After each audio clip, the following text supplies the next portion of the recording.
Hello everybody, welcome back to Disco Elysium. I am joined as ever by my dogs. We have dog cam over here. Bear is flat out, they've all been walked. What an absolute pain in the arse day that was. Let's do this. So, when last we left, we found a dead body. We found a number on a... where is it? There it is. A library card. So we're going to try and find out who this person is. That's job one. Job two, we need to come back here at 10 at night. Ooh, floorboards look rotten and weak there. Let's walk around there. Thank you, perception.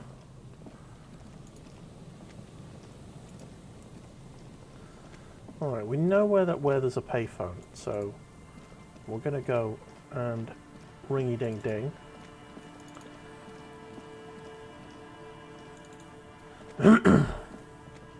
You pick up the handset. There's a tone. The machine is operable. Okay. I don't want to dial a random number. Come on. Leave. Okay.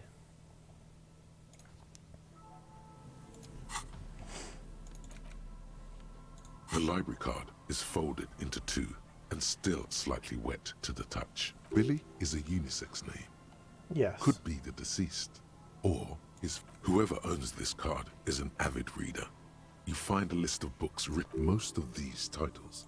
If lost, please return the card to the library. That's the number. Dial 005 02 55 211 or visit us at Moreau Street, 78, Jamrock.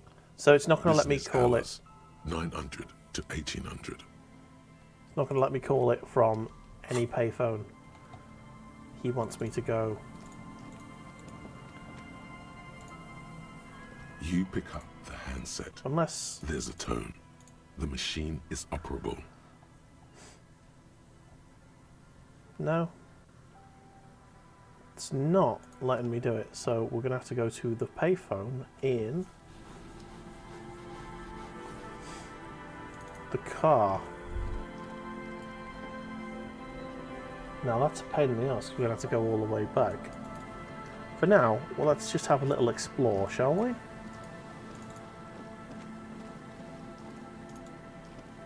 We need to come back here at 10 o'clock to find my gun. Let's explore further up here, shall we? Hello? What is this place? Well, its rusty gears used to turn the whole machine. The building before you housed an engine. Must have been a big one.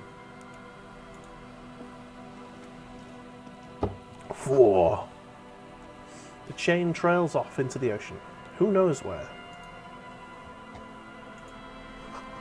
This barrel's been recently discarded. There still smells of fuel oil. Oh. Let's have a look inside. Old door, worn by elements, guards the depot.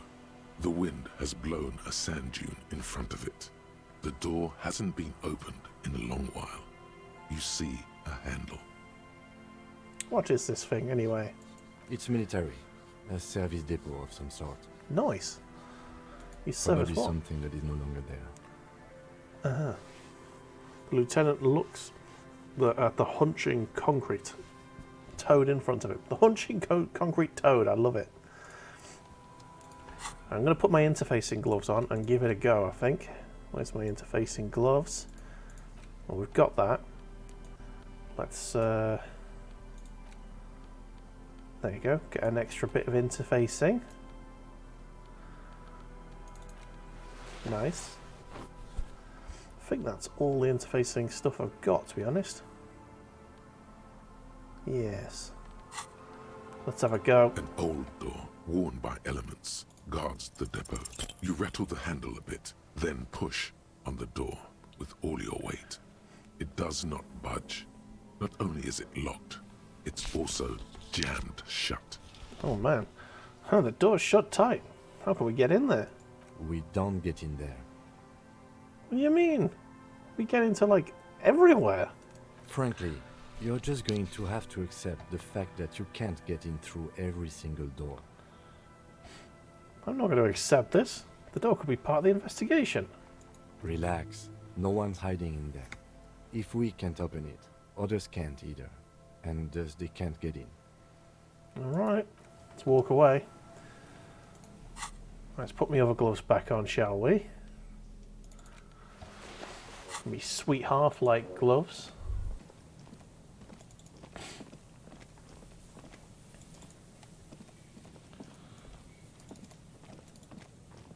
Ooh, a thing. A shirt. Nice. Get less empathy. I've already got...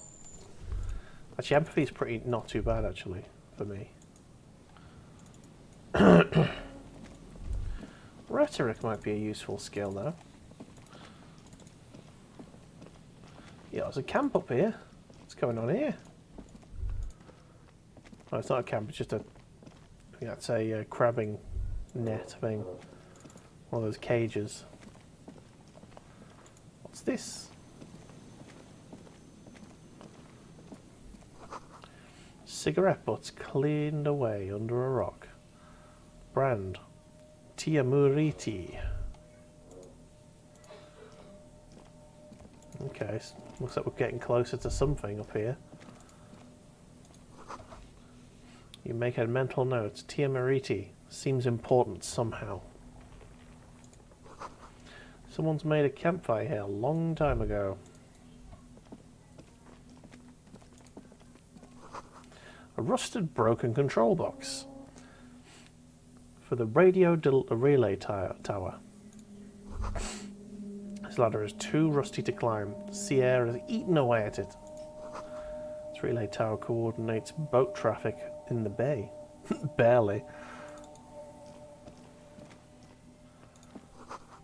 Tiny inlets there, off the far distance where the posts trail toward something.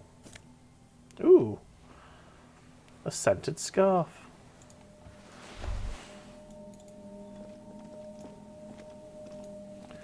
Okay, looks like we're as far north as we can get. I was expecting to find the that woman's husband around here somewhere. But it doesn't look like we're going to find him here.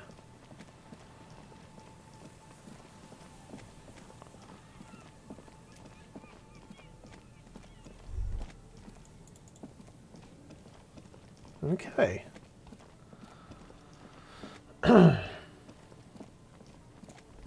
So what's around this way?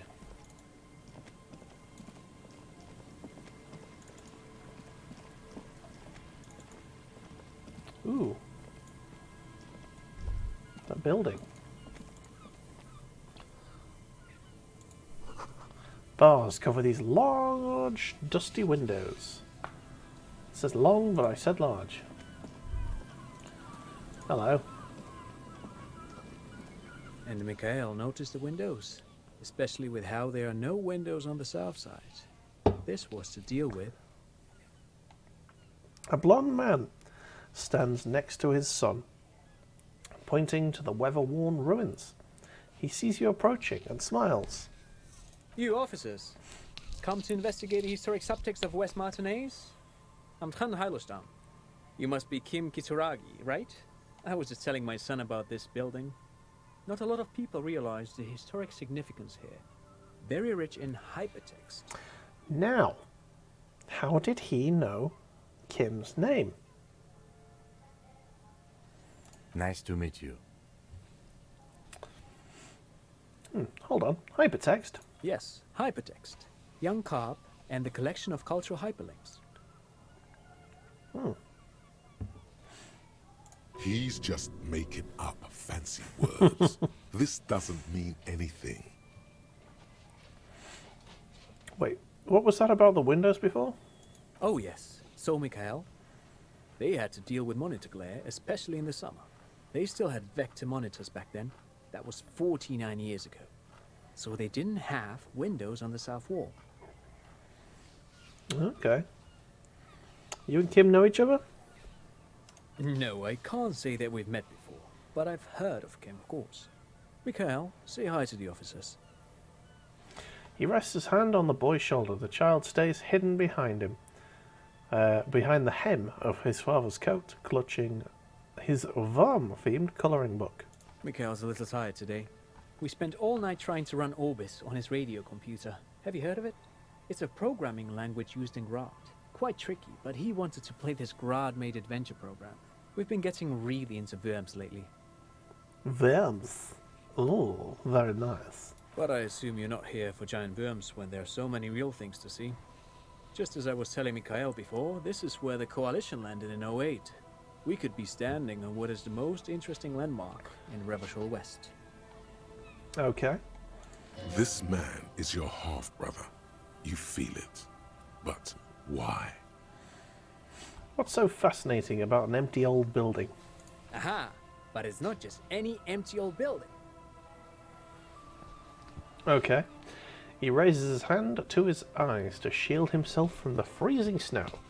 All four of you turn to admire the mural before you.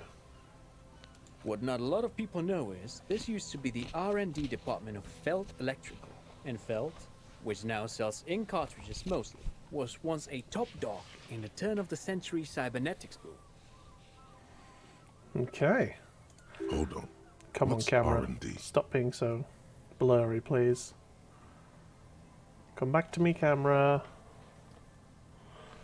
What's R&D? Look at the building looming over you. Hey, there you go. Camera's working. It looks old and weathered, with seagulls picking apart its stone and metal carcass. Bushy undergrowth has taken hold of the collapsed rooftop. Some kind of bird has set up a nest on a broken windowsill. Thank you, perception. Wait, what's an R&D department? Apologies, it's an acronym for research and development. They don't use it anymore. Yeah, he smiles brightly, laugh lines around his eyes. You're probably more familiar with RTD, Research and Technological Development. Okay. I don't think I've ever heard of this Feld Electrical. That's not surprising. Only a vestigial ink cartridge and ferrotape manufacturer remains. Ooh. They started out as a midway electronics outfit in Königstein 2 centuries ago. After an aggressive move to Revachol, Feld became a global player in the emerging personal electronics market of the pre-revolutionary era. Now, I heard the word tape there. A ferrotape manufacturer. So, we might be able to get some disco tapes from here and then sing some sweet, sweet karaoke back in the Whirling in Rags. Still, Tricentennial was beating them in business machines. But Feld had an ace up their sleeve. Or should I say, they were developing an ace up their sleeve? I'm mixing my metaphors here. What was that ace? It was here in Martinez, possibly in this very building, that they developed prototypes for a tape computer. A tape computer? What, like a Commodore 64? An elegant folding mechanism of rollers and ferrotape ribbons, portable enough to be a take-it-home solution. Revolutionizing business machines, possibly even bring them to the average consumer. Nice. Which is a feat of engineering even today's giants, Rehm, ICN and ZAM, haven't achieved yet. Wonderful. He grins, admiring the sentence he just produced. He assumes something like a combat stance, facing the wind. What happened?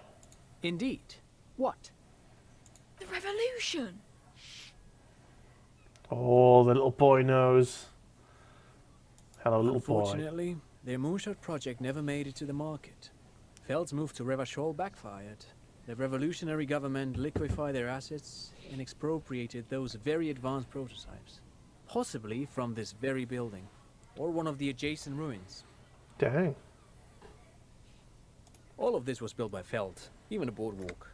Wild Pines built Martinez proper as a resort for their middle management. Feld built this side of town for R&D. Okay. You're saying that Feld Electronical built this boardwalk? Yes, they even built a pleasure wheel, but that got destroyed in the war. A pleasure wheel? A pleasure wheel? And the lieutenant looks wistfully at the horizon, as if picturing gondolas rising in the sky. Perhaps reminded of a childhood memory. It's clear he would prefer there were a big wheel, lighting up the coast. Yes, to lure in their star engineers. This part of Martinaise was nothing but reeds before Feld arrived. They had to make the prospect of living here attractive. It was supposed to become a global center for innovation in cybernetics. But history had other plans. What happened to the engineers, the company, the people? Oh, I'm afraid it didn't end well for the boys. But Oh, this no. story is a bit too dark for little Mikhail here. Now, if you were to ask about tape computers, What did the revolutionaries do with those advanced tape computers?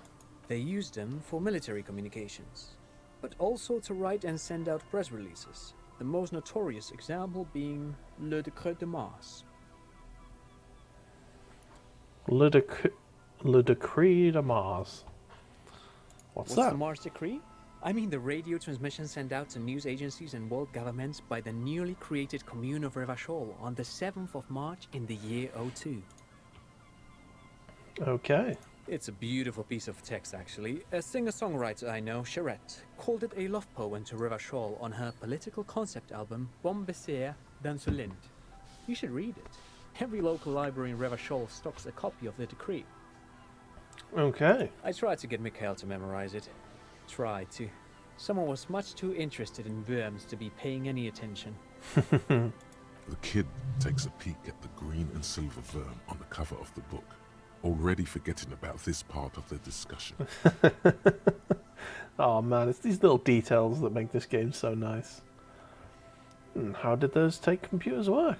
Did they work like little radio computers? Actually, no one knows. No one even knows what a computer made entirely of tape would look like. But word has it, they were very elegant, exquisite, alien-looking turn-of-the-century hardware. He raises his finger, remembering something. 10 years ago, I did a little freelancing, I guess you could say. I was a special consultant for an exhibition at the Womty Dumpty Dum Center in Vredefort, Oranje. It raised the same questions, and we had lengthy discussions with Paul Ockerman, who was head curator at the time. This was before the twins Keith and Guy Jews joined the team, trying to... Sorry. I didn't hear anything after the words Wompty Dumpty Dom Center.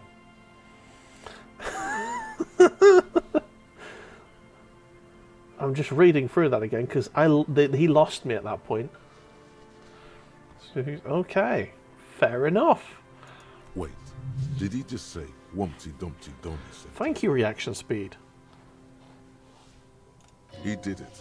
He said Wumpty Dumpty Dum Center, like it's the most natural thing in the world. Oh, I love this game so much. This is all linsey-pinsey garbage for sissy people. Oh, physical instrument, you homophobe. Okay, the Wumpty Dumpty Center? Paul Ockerman? Keith and Guy Juiced? What are you talking about? The Womty Dumpty Dum Center for Contemporary Arts. The exhibition itself drew on Lagerman's notion of memory, and so there were some parallels. That's why the head curator, Paul Ockerman, chose to... Come on, there is no place called the Wumpty Dumpty Dum Center of Arts. Actually, I think there is. No, it's too much. He's joking. In fact, I'm not. The Womty Dumpty Dum Center is a place you can visit if you're ever in Vredefort and are ever in the market for an exhibition space / contemporary art research center. We just gained a fort there, so we can have a think about that once we finish this conversation. But perhaps I should return to the tape computers. As I was saying, the device itself was very elegant, fragile even. One could write directly on the tape using a special chemical solution. The machine would then analyze the handwriting, perform operations, and project output onto a white screen.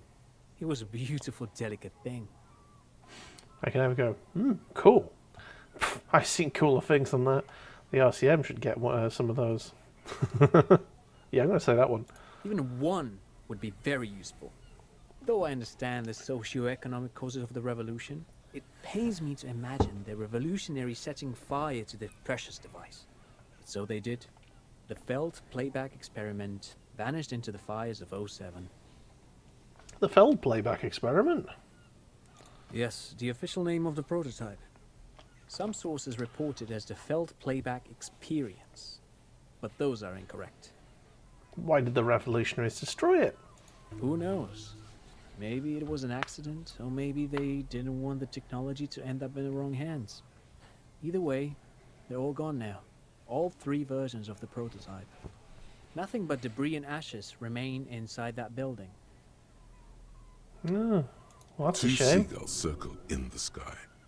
You look up and think, really?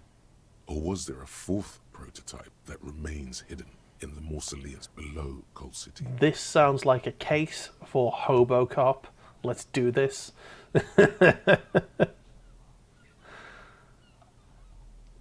Okay. I want to ask something else. But of course, what else? You look like someone who has money. Do you have any money? No, let's not. Let's not ask him for money. Great, thank you for all the interesting information. No, thanks to you for having me and little Mikhail here to pick your brain. A very interesting conversation indeed. Cool beans. Right, what was that fort we got? Wompty Dumpty Dum Center? Temporary... Oh my god. Embarrassment to the party. No, it's this one. Outsider. It's Wednesday evening and something heinously exciting is underway. People have gathered beneath the billowing roof of an oddly shaped trophy building, sipping wine and exchanging opinions. 29-year-old Wunder twins, Guy and Keith Joost, are the stars of the show, with their bomber jackets and white sneakers, head curators of this art exhibition. It's the Wompty Dommiest event of the year. This is a mess. And all the cool kids have RSVP'd. Where are you if you're not there? Or who are you? Oh no, it says where are you if you're not there. Do we want to become a namby-pamby arts type? White morning. You see yourself from above. You're passed out on the blue tiles of the hostel room floor. Even from a distance, you can see your eyelids flutter at the mention of what? A great white object, letting out its sweet smell like a lily of the valley. The little man's forgotten its name, but he still remembers the feeling. And look, he moves! The feeling animates him. He instinctively reaches out for the feeling's best friend, a bottle of Commodore Red. He puts his disco clothes and gets smaller and smaller. Okay. So I think that is the feeling of mourning your wife, basically. Regular law official? Nah. We don't want to go normal. Rigorous self-critique.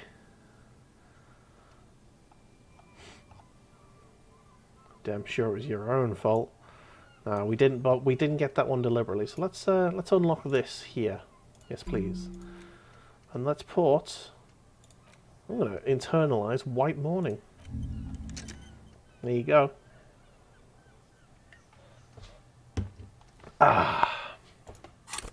We do have 2 skill points, which is nice. Ooh, authority. Now, we could take some drugs and get an extra point in authority if we wanted. That'd be cool. I don't know if we've got any drugs to take that will give us more physical instrument, but it is max. So I think, well, it's 10, which I assume is max.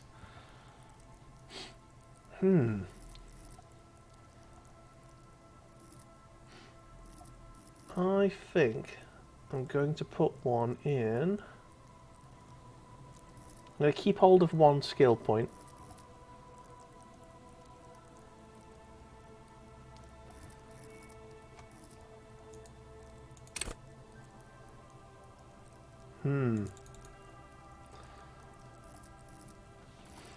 I'm gonna go ahead and put it in authority, but I need to take some drugs. But I'm gonna do that once we're away from the child.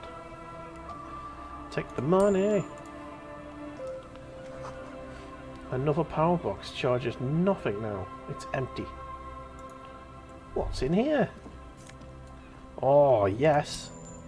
Check out this money. Oh, some health. Nice.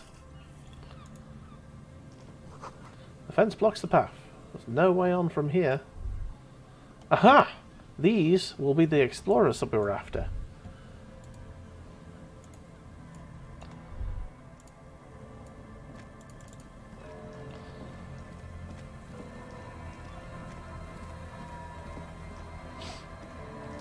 Okay.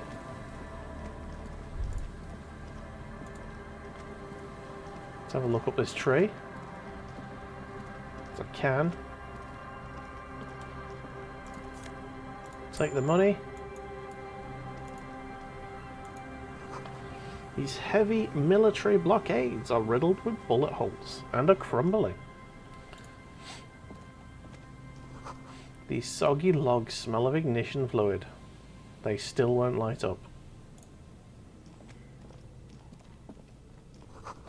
Tiny cages, carefully constructed. Right, let's have a chat with this fella. Is your wife in a wheelchair, mate? Here we go. Nice and easy. No way out, little guys. Whoa. Not out of this jam. Danger! Danger! It's, it's Steve Irwin. You alright, Steve? There's a cylinder on the ground in which the man is arranging some netting. It looks like some kind of trap. He notices you. Who's there? Oh, the police. Hello, officers. His self-conscious enthusiasm renders his movements ungainly. He looks like your understanding of a scientist. Oh, okay. Is that the police? Why are the police here? Don't worry, Gary. I'll handle it. Don't worry, Gary. Fucking, I've got this. You must be Moral, the cryptozoologist. To what do I owe the pleasure? Lena sent me. She's really worried about you and is waiting for you to get back. Of course. Thank you for passing along the message. That damn waterlock is broken, and we can't go all the way around the AL-81. The waterlock's been fixed. It was fine when I crossed it. Withhold the whole story. Yeah, let's do that. Oh, good. We should really be getting back. Gary could use a hot shower and a warm bed. Bed. Did he say we can go back now? Fucking hell, Gary. What's wrong with you? Yes, Gary. We can go soon. If you see Lena, tell her I won't be long. Excellent. Sir, your wife is waiting for you. I just have to do one more round. See if the phasmid has taken the bait. Then we're going. Tell me about this phasmid you're looking for. Phasmid. Well, first of all, it's damn difficult to find, which is why we've been knee-deep in the reeds laying traps for it. Knee deep in the reeds. What makes it so difficult to find? The fact that it doesn't exist? Good question. Being a phasmid of the order Phantasmodea, a ghost insect, it disguises itself as plant matter. In this case, the reeds. A ghost Awful insect. lot of reeds around, aren't there? A ghost insect. I have a feeling this guy is nuts. And I suspect it may have also developed other specialized techniques to protect itself from predators, or scientists in our present case. Oh, how dare they evolve a way to hide from scientists? It's a very specific evolution right there. What sort of specialized techniques is the phasmid using to hide itself? It's my hypothesis that it has evolved certain electrochemical defenses that allow it to interfere with animal perception, impeding pattern recognition, confusing the visual cortex. Or maybe it doesn't exist. But you know what? You should never interfere with animal.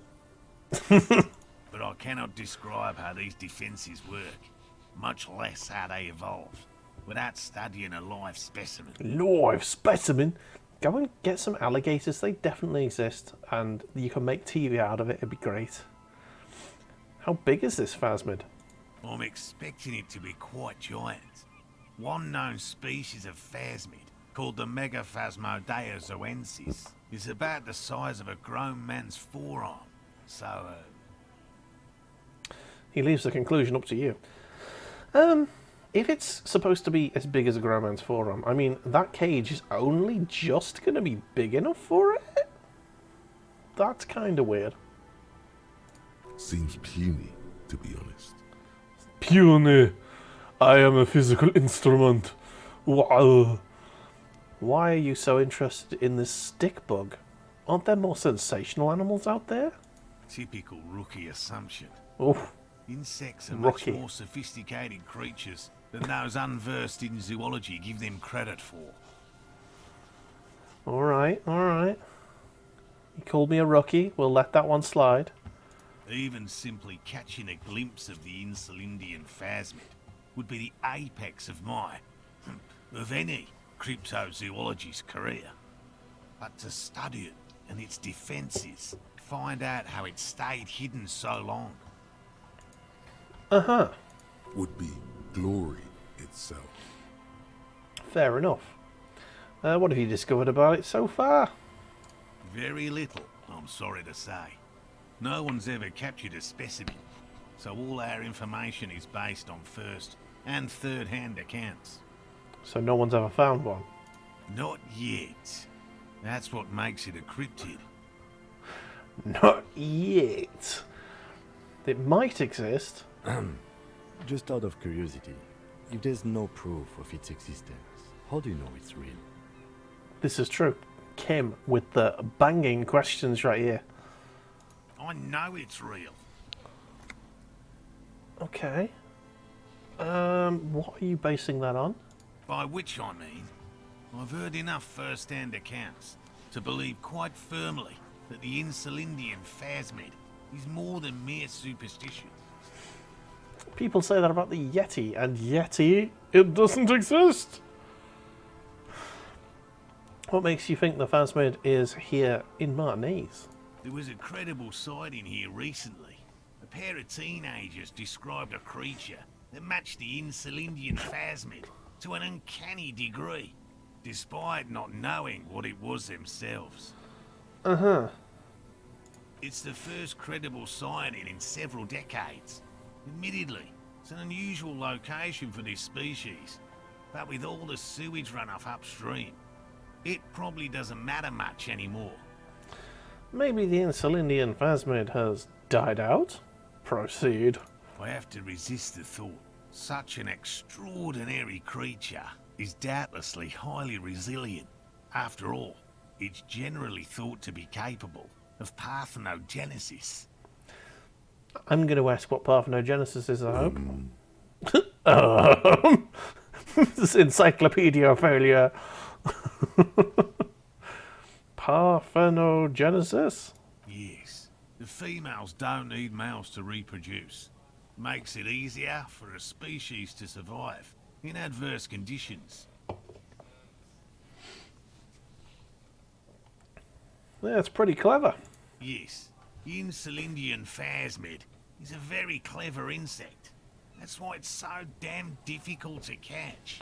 But as a scientist, I'll try my best to remain dispassionate. I mean, you're definitely not inspiring any passion from me, sir. Apart from that extremely good accent. There's nothing dispassionate about the way he talks about the insect. All right, composure. Thanks for disagreeing with me. Tell me more about these traps.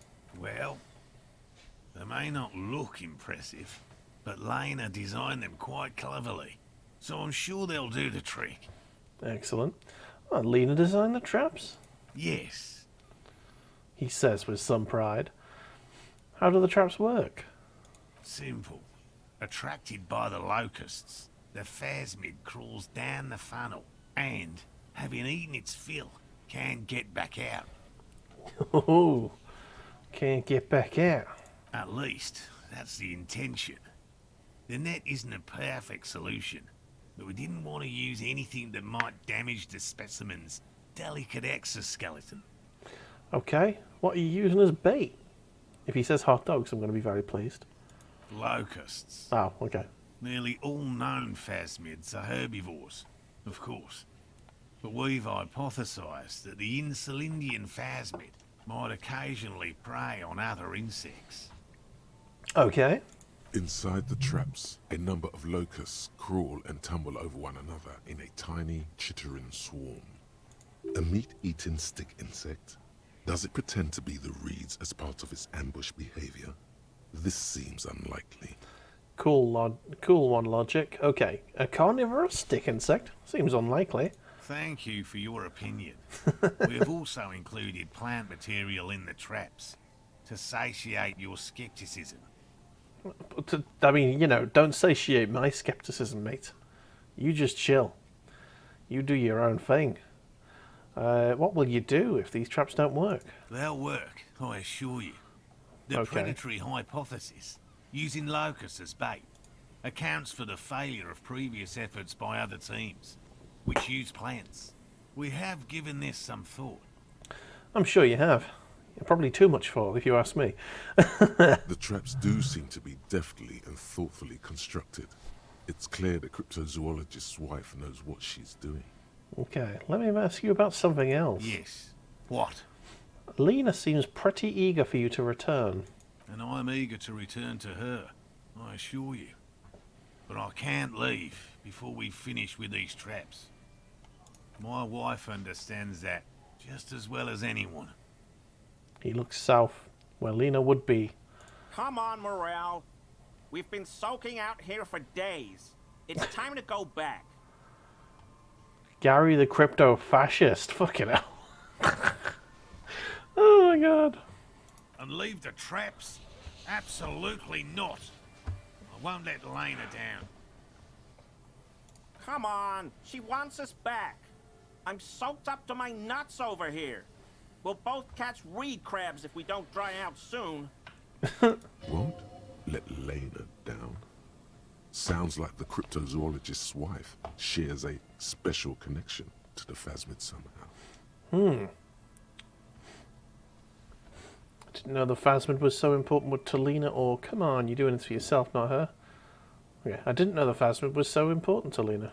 Of course it's important to her. She's seen it. A verified sighting, on record. One of only 4 this century, and it's hers. I don't know. She's seen it. Really? She sighted the phasmid? Yes, that's how we first came to know one another, in fact. But that's her story to tell, not mine. He coughs and then continues. Suffice to say, it's long been our dream to find proof of the Insulindian phasmid together. I can't abandon course now. Another cough into his fist this time. This guy seems sick. Maybe you could go back to the whirling, warm up, come back and check the traps later? No, no, no. The traps need to be monitored on a regular schedule. What would we do if the phasmid were to starve while we were sipping tea at the hostel? He's dead set on this. I could go for some trap setting. Thanks, interfacing. What if we check the traps for you? I didn't expect you to take such an interest in our work here, officer.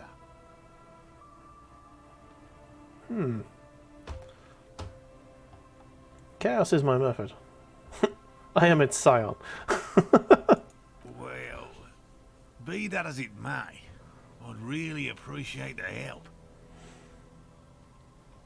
What do I do if there's a phasmid in one of the traps? Bring it to me at once. Just make sure the trap is closed tight. Okay. What if I encounter the phasmid in the wild? That's highly unlikely, officer. But in the event you do, I'll spray you with a pheromone mixture I developed. It's made of musk and research chemicals. The pheromone should attract the insect to you, or at least prevent it from bolting at the sight of you. It's quite potent. Will last you about a week. We can either say, lay it on me thick, or I don't want that much, thank you. Lay it on me thick. Yeah. All these bugs are going to be coming at me now. Douses you with the odd smelling spray, a double helping as you present your other pit, and then gives you a satisfied nod. This is the smell of dying reeds, of longing crumbling into the water. Oh yeah. I hope you're not buying this. It dispenses it without letting you touch the canister, so it would be precious like holy water. It is precious. A single dose cost me 50 real to develop. Not that I expect you to understand self-financing one's own research. He looks at the lieutenant with disdain, then puts a spray back in his pocket. Alright, what are these traps? There are 4 in total. One is to the south, on this little peninsula, by the boathouses there. It's very near. Okay. Another we set in Land's End, to the northeast. It's behind a small sand dune there, on your way to the old radio tower, after the church. Okay. So near the radio The tower. third is set near the canal, where you crossed, Okay. by a concrete slab. A big thicket of reeds going up the slope, and among them, you should check at least one of those before returning to this one, since I just said it. This one's more of a technicality, but still, better safe and stupid than sorry. Cool beans. That seems like a lot. Do we really have time for this extracurricular venture? The pursuit of knowledge is its own justification. Is it? He doesn't look too convinced, but the small shrug indicates why not. If you think it's important, you have been right before. I'm ready, let's do this. Right. Which means you two can pack up and go back to the whirling. Whatever he thinks about this detour, it's clear that these men are exhausted and in need of assistance. Finally, someone's talking sense. Thank you for your help. Gary and I will start breaking down camp. If you have any more questions, now's the time to ask. What about his eager-to-leave friend Gary there? Talk to him too, perhaps. Yes, I will. How did you become a cryptozoologist? I've just always liked animals and puzzles. Searching for cryptids is a bit of both. Nice. Let me just grab another can. This one a green Magners. Nem nem nem nem. Cheers. Invisible can. Invisible can.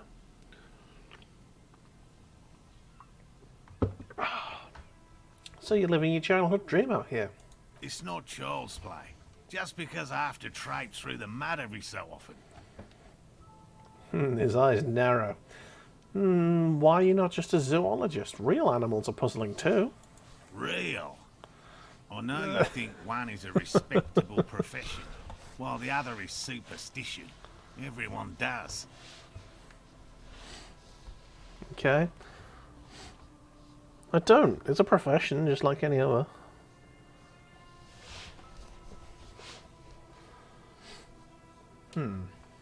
Honestly, being cryptozoologist trumps most of the garbage I've seen people do. That's a fairly good one. My methods do not differ from other scientists.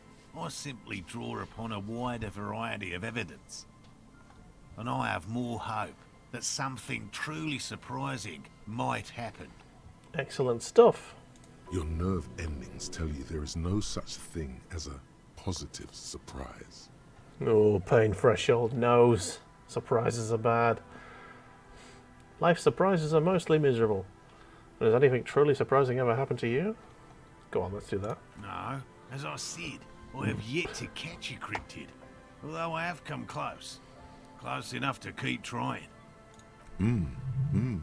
Interesting. Something for later, this close call. Close call. Okay. What kinds of evidence do you use? Everything from forgotten regional lore to newspaper accounts, like the one that brought us here, to look for the Phasmid. I keep a very open mind. The Phasmid. So you never discovered a cryptid? No. Very few cryptids are ever discovered, and not for a lack of trying. To stay hidden is a cryptid's primary quality. It's even in the name, cryptid. I suppose you're right. So many cryptids have been found. Of the list of cryptids kept by the Cryptozoological Society of Chemney, which is 4,082 items long. 4,082? About 2,000 have been confirmed as hoaxes. So that's half, basically. 2 are categorized as confirmed discoveries. The rest are in differing stages of discovery, refutation, and data collection. Okay, let's get this straight. 50% are bollocks and have been confirmed as bollocks. 0.5% are real things that have been found. And the rest, that's 49.5%, are at different stages of discovery. Oh my god, this is a job. He's making this job up. Only 2 have been proven. Are you real? Yes, the Chateau Quan forest pygmy, who turned out to be an extinct species of primate, and a cave salamander from Hugo Grad, who is, honestly, quite unremarkable. It's in a zoo somewhere. Okay. We cryptozoologists are brutally honest with ourselves. More so even than the public. With cryptids, most cryptids are hoaxes or they are never found. That does not mean we should stop searching. Okay. I will nod approvingly. And the Insulindian Phasmid will be the third. Indeed. He does not If our smile. expedition is successful, every paper in the world will report on it. From Revachol to Dushantu. It will be a zoological miracle. Dushan too. That's a place name. That's a place name, all right. The hair on your arms stand up. Electricity. Sounds like reeds hissing. He has clearly done his math on this. There is no surprising him or swaying his opinion. All right. Thanks for explaining that to me. How about something else? Yes. Let's talk about specific cryptids. All right. Which What cryptids precisely? which I usually discuss these things with specialists, so I don't know what. you finished? Which cryptid did you almost catch? You said before that you'd almost caught one. A willow person. It's a long story. One non-specialist would find rather dull. What are the willow people? They're not people, really. Some argue they aren't really animals, as they seem to have evolved directly from trees. He says it in a self-explanatory, everyday manner. They're very, very thin, almost flat in fact, and can camouflage themselves easily, wrapping themselves around trees and blending in with the tree bark. In that way, they're not too dissimilar from the Phasmid we're looking for here. Wait, so I may have seen one of these willow people without knowing? You probably have. How did you almost catch a willow person? Gary and I painted an entire grove's worth of trees in slow-drying paint. It was a bright lavender colour. I was hoping one of the willow people would get paint on it and not be able to camouflage itself. After waiting in hiding for hours, I saw a figure slip from one of the trees, a lavender shadow, dashing through the grove. Hold on, one horse open slow. I chased it with a net. Not very elegant. You can't be elegant in the field. And, well, it was faster than me. A lavender shadow. Kim smirks. Kim, you skeptical git. I know you think we were snacking on funny mushrooms. It's easier to mock someone than to admit that the world might be more interesting than you've imagined. Furthermore, I'm not saying it was a confirmed sighting. I'm painfully aware of what goes into verifying such things. There is a serious possibility that I saw a squirrel or a trick of the light. I am my own harshest critic. Okay. And Lena's sighting of the phasmid is Confirmed. It's 100% verified. Okay. And meets all the standards of an authentic cryptid sighting. nice. Just tell me about the cool cryptid. Any cryptid. No offence, officer, but I'm not much of a pedagogue. I don't know what I would have done if Lena hadn't persuaded me to go back to field research. You should ask her if you want interesting stories. Alright. Me? I'm not a people person, unless you haven't noticed. And I don't make a good lecturer. My strength lies in field work and persistence. And sounding very gruff and Australian. By all means. Let's get going. Let's have a chat with the crypto-fascist. Hello, I'm Gary. Very generous of you to help us out, officer. Yellow man. I mean, officer.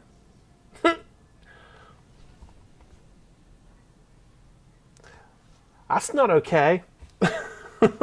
The lieutenant raises his eyebrows slightly and takes out his notebook. Yellow man. Interesting. Not This is okay. something to ask him about. After a little probing first. I'm just waiting for my friend Morel to finish up with his insect traps so we can return to civilization. Not a lover of the great outdoors. I like nature, just not this bloody coast. It's mostly drunks and degenerates that come here. Sadly, I think I might be drunk now. Nobody's perfect. I'm sure you might have been tempted to drink. Oh, I've been tempted. But someone has to stay strong for Revocol. Okay. Do you know anything about the man hanged behind the whirling in rags? Oh, so that's what the RCM in Martinez is about. Great. Great to hear someone's finally taking care of that. So you do know something about it? No.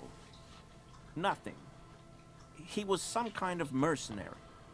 But everyone here knows that. I'm just glad to hear you're looking into it. That's all. He's not feeling very comfy in his clothes, is he? Strange. Is this your mug? Hold up the yellow man mug. My mug? Why would you think that? You said yellow man. That's not something many people go around saying. Really? I hear it all the time. All in jest, of course. No offense meant to anyone. Still seems suspicious. Did I mention the mug was found at the scene of the lynching? Okay, I admit it. I threw the mug away in the trash container behind the hostel. I know I shouldn't have, and I am very sorry, officer. This guy's a piece of shit. You're not going to find me, are you?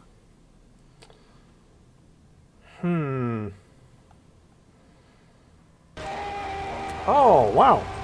A raid. Way. Thank you for the raid. Welcome, raiders. Hi, Paw. Hi, Beardbow. How was your rock band stream, Mr. Richard? Hey, how is everyone today? Good evening, Geordie Gamers. Ah, welcome in, everyone. You could say it rocked. I'm about to find a racist. Oh, you didn't get to say goodbye to everyone? Oh, well. Say goodbye now, it's all good. But, yeah, we're about to find this racist. We found the... Hey, Beardboat. We found the owner of the racist mug, and he's been racist to our partner, so we're going to find him. We need to decide how much we want to find him. And I'm not Bummamatari, goddammit, Beardboat. That was a fun night last night. If you're wondering why my stream is dead late, it's because last night we were on a call with Beardbow and during his stream, and yeah, Drinking happened. Lots and lots of drinking. 100, that seems a standard amount. I was tempted to go for the 251, the maximum fine. But yeah, you're probably right. 100 seems pretty good. Yeah, I am. I am going to fine you. 100 real. Okay, I deserve that. And I won't do it again. You have my word. Uh-huh. I don't know what got into me. Stuffing my garbage in another man's property. I've been having trouble at work lately. The Koikos are price dumping us out of competition. Oh, yeah, I'm a bit hungover as well. I've just finished I mixed an energy drink with some rum. The ultimate hangover cure. And it seems to have done the trick. What did you do, Gary? What did you do, Gary? Right, this guy here with the hat, he is like old man. If Steve Irwin wouldn't have been killed, this is what he'd be like now. What did you do, Gary? Rich is here, but he's disappearing. Due to the spoilerific content, I understand, mate. Don't worry about it. I know you are going to play this at some point. Thanks so much for the raid, Rich. You are appreciated and loved here. Alright, what did Gary do? Nothing. Nothing. Just answering some questions. Helping out the law. See you in a bit, Rich. Here we go. Start pumping that sweet info. Here we go. Let's milk this guy for all the information he's got. How did you get into the trash container? I know a guy who works with the trash collection services, CS Municipal. He gave me a master key for the trash containers of Martinez. Why would you need to get into everyone's trash? So I can use the Whirling's trash compactor to store my own stuff. Garbage disposal is expensive as hell. The damn Bohemians run it like a mob. Fucking mobs. I'm sorry, okay? I thought I could cut costs. I shouldn't have. I shouldn't have disgraced myself. Disgrace yourself. You're a fucking disgrace. You're a racist piece of shit. Disgraced? No need for the histrionic, sir. It was, after all, just a trash container. Indeed. He studies his reaction. Gary doesn't answer. Okay. Gary, did you put the clothes of the murder victim, a man who was hanged behind the Whirling and Rex, into the trash container? Officer, please. Let me explain. It's not like that. Do explain, you piece of shit. I was only cleaning up. I live right across the yard from where he was hanged, and I saw him stripped naked. All the clothes lying around in the yard, smelling. People are animals, you know? Okay, then what happened? Then I came out to clean up the rags because no one else would. I put them into the Whirling's trash, along with a broken mug, admittedly. He changes his mind mid-sentence. Oh, hello. We got him on the ropes, people. On the ropes! Okay. I was coming to throw the mug away, and, well, I threw the mug there and the clothes too. Right. It was just civic duty. Uh-huh. The lieutenant remarked drolly. Exactly. That's exactly what it was. Civic duty. Gary, you crypto-fascist. I find him already. I'm happy with that. As he shifts uncomfortably, a series of clicks, like the clinking of glass beads against one another as they roll across a hardwood floor. You've heard this sound before, but where? What's that strange sound? What sound? That clinking I heard when you moved. Really?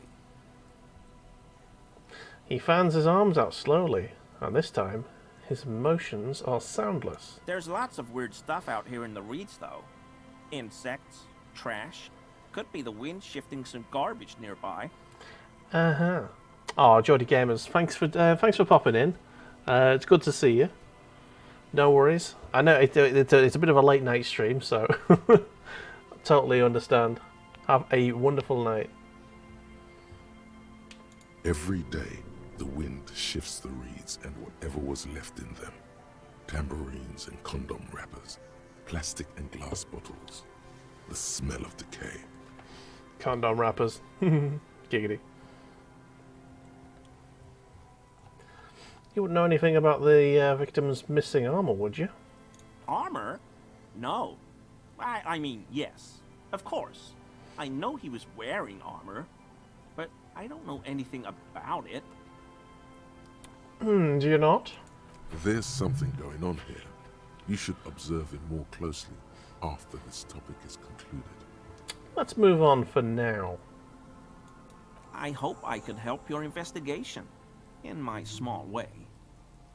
Don't be so relieved yet, Gary. This bad cop may have been in your apartment, admiring your mug collection.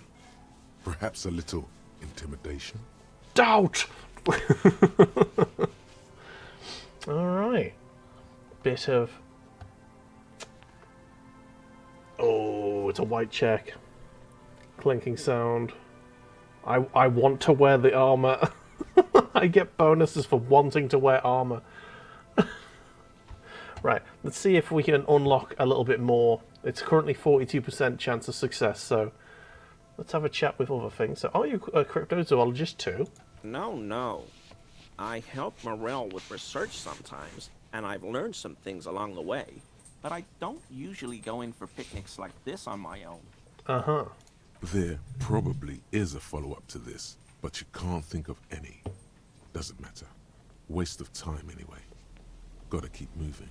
Alright. You were surprised to see my colleague, Lieutenant Kitsuragi. Not many Sealites here, or anywhere, other than Sale. I meant no offense, truly. Do you have a problem with Sealites, you racist piece of shit? Sorry, I added those last few words. No problem at all.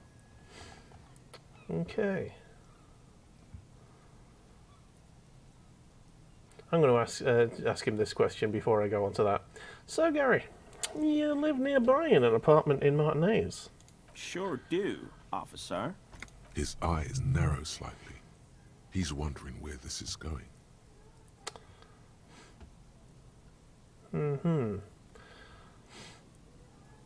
And you're a big man from Hjemdal fan? How? Mr. Everett Clare thought it necessary to unlock your apartment. Maybe not. No, come on then. Mr. Clare unlocked my apartment? Don't worry, I didn't go in. So you work for Everard Clare? Officer, please tell him we're good. No, tell him I'll make it up to him. Uh-huh. What have I done? He'll send the muscle after me. The man looks around whispering and makes sure no one hears you talk. As he lowers his tone, he hunches his back. Do you know what? Let's try and intimidate the fucker. Yes. Try not to shit yourself, Gary. It's just an open door. Yeah, I don't know what it was, but he doesn't like you. Yeah, let's threaten the cunt. I was probably talking too loud in the whirling the other night about some theories. Stupid. Shouldn't have run my mouth loud like that. I won't do it again. If there's anything I can do to assist you, or the Union, just ask, okay? I'll try to help if I can. Right, This scared him proper. He's positively melting from fear. Has to prop himself up with a lot of anger to keep it together. Oh yeah. Oh yeah. The weather vane has turned. He cannot be unturned. He clearly liked his squirming. He may even have changed his mind about the whole door opening operation. Hey, Kim's come round. Hey, we got up to 72 because we scared him. Nice. Okay. Why is the shifting around like that? Analyze Gary's composure. Come on. Is he? Fuck off! He's looking comfortable enough. Maybe it was just beads. Sounded like beads. Mother... What kind of beads might a man like Gary be? Oh, that's fucking bullshit.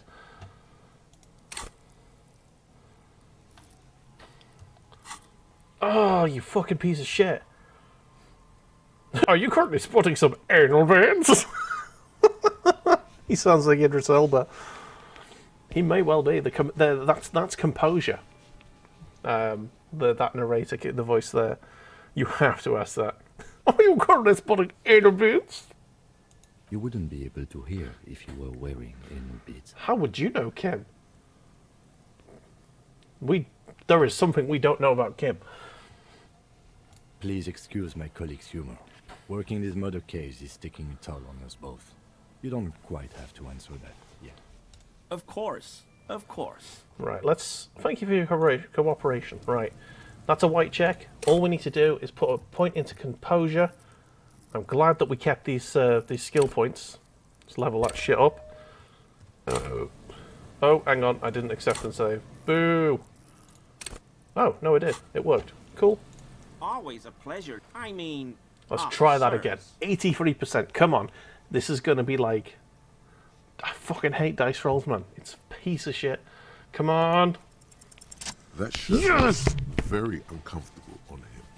Look at the buttons, barely keeping that thing together, as if something is ready to rip out from underneath. Something worn underneath it. Yes, like a piece of ceramic armor, for example. One that makes a clicking sound when the plates meet each other, resembling pearls or marbles, stolen from the corpse in a yard near where he lives.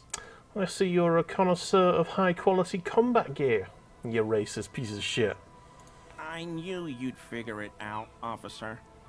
I'm sorry I didn't tell you at once. He unbuttons his shirt. I was ashamed of what I did. And I didn't want you to know. Yeah, you stole from a dead body. You see a gleaming white ceramic shine underneath. A thin layer of interlocking plates covers his gaunt torso. This shame is surprisingly sincere.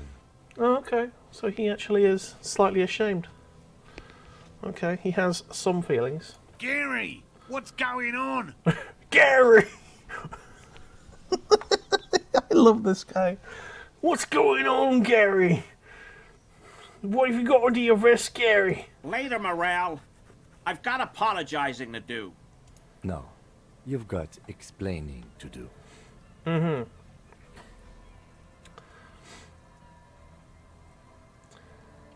Okay, give me that armor, now. He sighs again, hangs his head, and unbuttons his shirt fully. A cuirass that matches. A dingo's run off with a baby! To view. Gary! Soon it is in your hands, smelling of his sweat. But so light to hold, like a bag of cotton. Nice. Hobo Cop's now got some armor. This is going to be amazing. Why did you really put those clothes in the trash? Everyone was picking those pieces off him, and I was watching them do it. And they scattered his clothes all over the yard. Everything was smelling.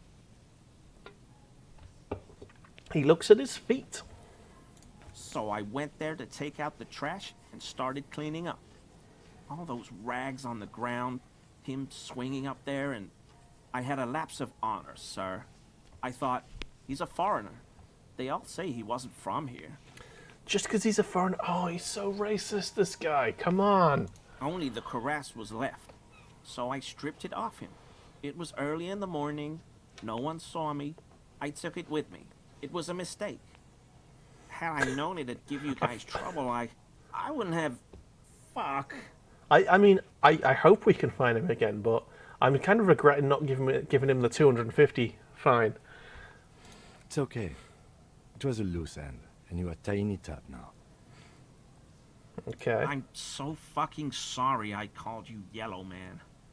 Sealite officers commanded the suzerain's navy. Most of them sided with the king when... He shakes his head. It's difficult to say what the lieutenant thinks of this historic apology. His face does not belie emotions. Kim? You just stone man? God damn. Why did you lie to me, Gary? Because I was weak. I should have told you the moment I saw you. But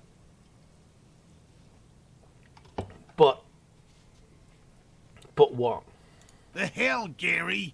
You in trouble? You in trouble, Gary? I'll explain later. He doesn't muster up the strength to yell. Do you even know who killed the Hanged Man? No, do you know who killed the Hanged Man? I always thought it was the Union. Gary! But I sure as hell won't go around saying that anymore. You have my word. Okay. I don't know, and I won't be running my mouth on this subject anymore. Okay, we're done here. Yes, absolutely. I will never do anything like this again. I won't mess with Mr. Clare either. You have my word. Got that skill point back that we used. Thank you for your cooperation, Gary. Alright, these two are going to fuck off. It's getting towards 8, it's like 7:30 in game time. Oh boy, Bob's in the water. The number says 11. Oh, what's this? It's almost impossible to get a fire going this near to the ocean. Okay, so I need to check one, earth the other traps. So let's do that. We know where they all are, basically. One by the fishing village, one near the bridge. The easiest one to get to is probably going to be the one up by the... I think it's up this way, actually. I'm still getting to know the landscape.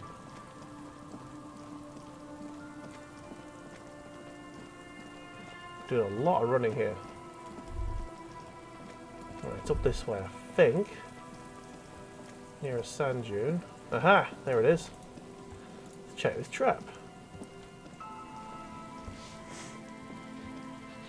There's a trap in the reeds at your feet. Looks like the same one you saw Morel set before. Same mesh, same wiring. Look around. The reeds shake sadly in the coastal breeze, weighed down by rain. They seem to be waiting for something. The reeds are waiting for something. Are you serious? The wind picks up here, near the cape's end, surrounding the narrow strip of land from 3 cardinal directions. It's cold for this time of year. Alright, let's reach for the trap. Locusts are crawling around in the trap, confused but uneaten. You see no carnivorous reed phasmid gorging on them. Big surprise. Anyway, 1 down, 3 to go. Alright. Say nothing, just put that trap down. You set the apparatus back on the ground among the reeds. Okay. Now to the fishing village.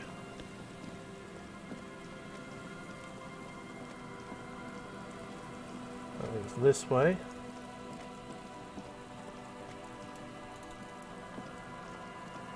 Come on. Oh yeah, shit. Hobocop needs his armor. So I've got me bin bag. Hobocop's got his bin bag for his bottles. Now we've got a piece of armor, so we get extra pain threshold, extra volition, but less empathy. I mean, that's +2, -1. I'm going with that. What have I got currently on? I think that's that would be the shirt.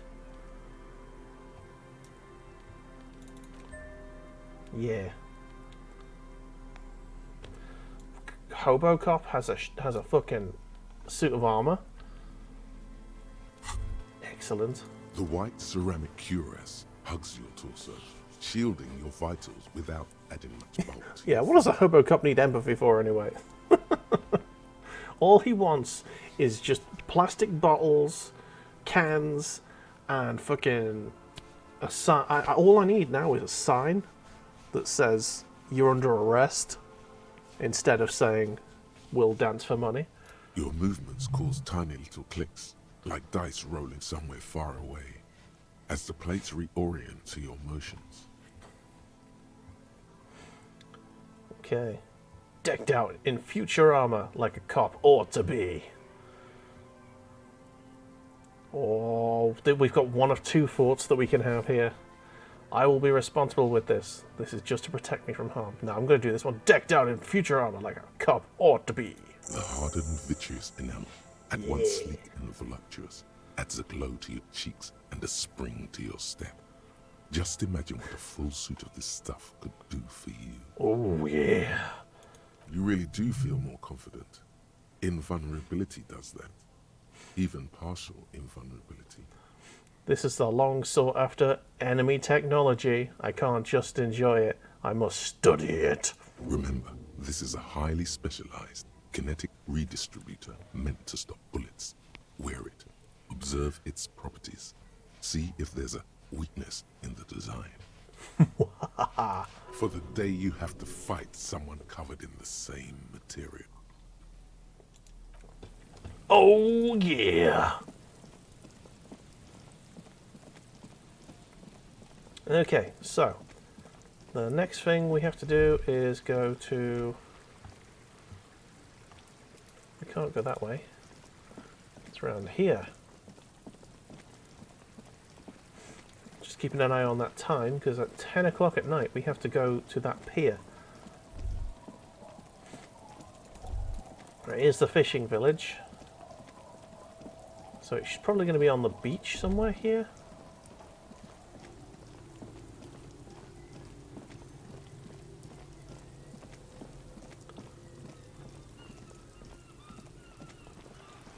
He said it was very close.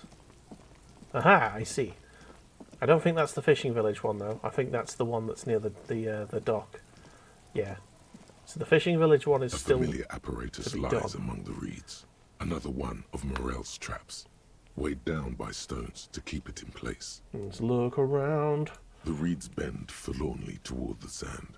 Some tufts have been crushed. The broken stalks seem like a rebuke. The sound of the city hums in the east. The constant, distant song, louder on this part of the coast, nearer somehow. And there's that cold again. Always the cold. So cold. Reach for the trap. This trap is also full of panicked locusts. No sign of any cryptozoological beast inside. Another empty trap. Okay, say nothing, put it down. Neither does the lieutenant. He just raises his collar. It's cold out, as always. Right, okay. The other one is near the boathouse. Oh, what's this? Ooh. Inside this hut. What's inside here? Not been in here yet. Loading, loading. Loading, loading. Okay. What we got here? Okay. It's another postcard. Cold breeze enough to make out the wall planks creak. A bow tie! Oh, yes! We currently have a necktie which has Inland Empire. Hobocop in his bow tie. Oh, yeah. Extra drama. I kind of like Inland Empire, though. Oh, I don't know. Oh, pain threshold. I forgot that we even got that. Oh, there you go. Got a nice scarf there. Pain threshold is a good one. What's this? You see a dark red chair in the dim light of this room. Alright, well. Interesting. We got bow tie for later if we ever need drama.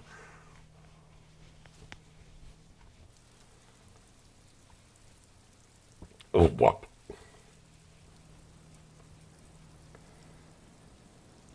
And go.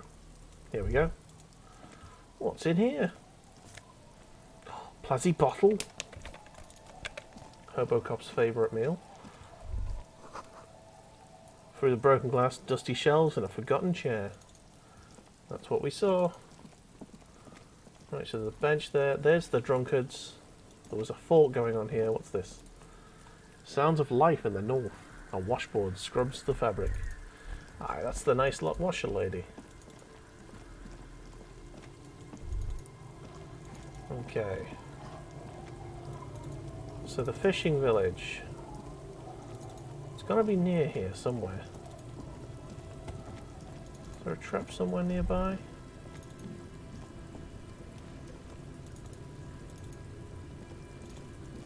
Do you know what? I think they said boathouse instead of fishing village.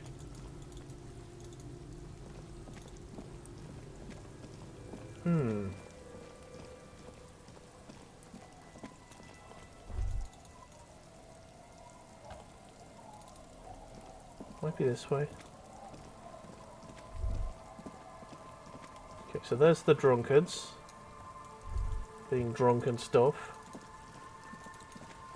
I've done everything I need to do with them.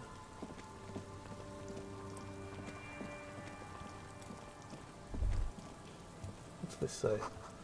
A little black swallow circles above you. You hear chirrup.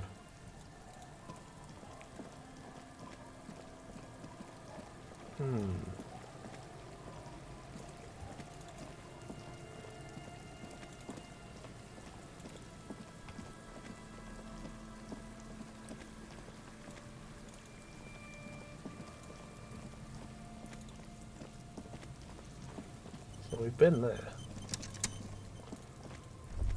So these are the traps that we saw before. This is the trap, Morel. The reeds by the abandoned campsite hiss and shake in the lazily falling rain.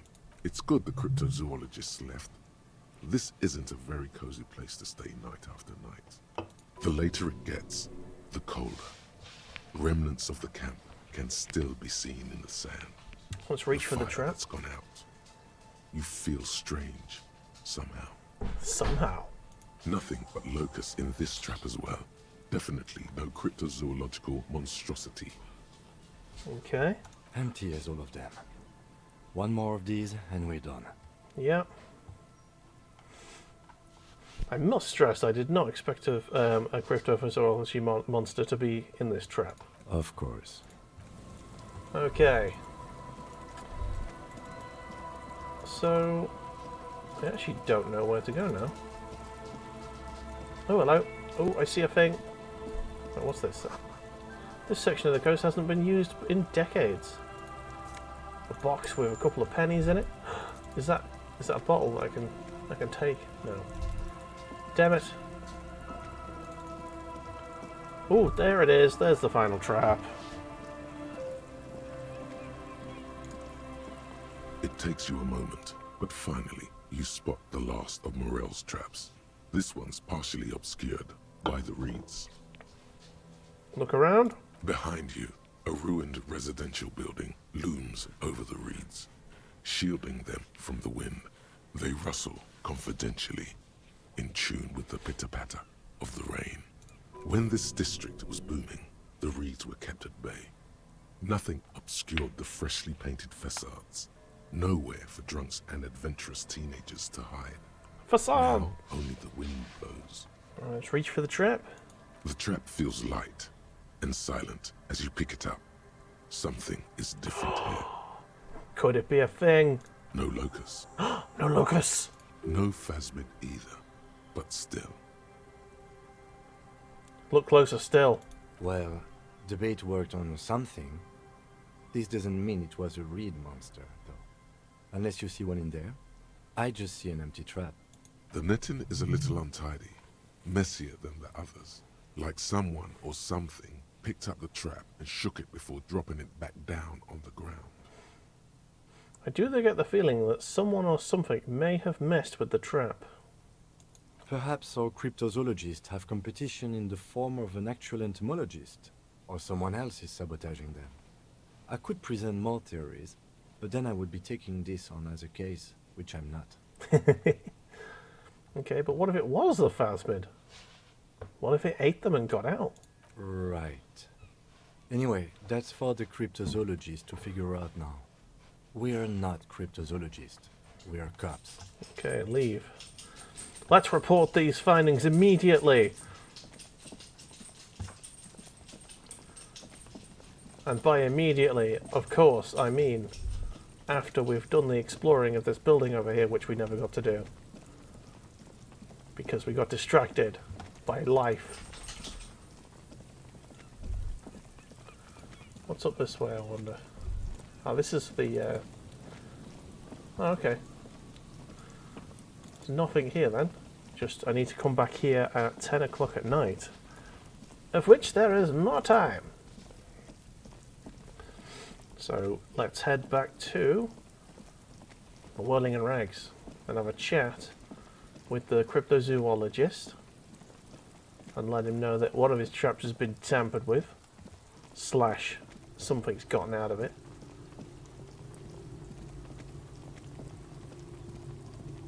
Hang on, we've got a fort here.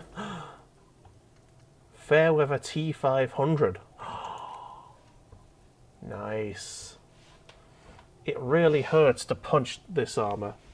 A sword wouldn't leave a scratch. A bullet would bounce right off. Still, there must be some flaw in that would allow you to stand your ground against this dangerous enemy technology. You just have to figure out what it is. Possibly by beating yourself while wearing it. Shooting yourself? Let's see. Oh, no worries, Beardbow. It's all good. This is quite a chill game. Right, let's unlock a fort point with that. And then I'm going to internalize Fairweather T500. Yeah. Hobocop with his sexy armor.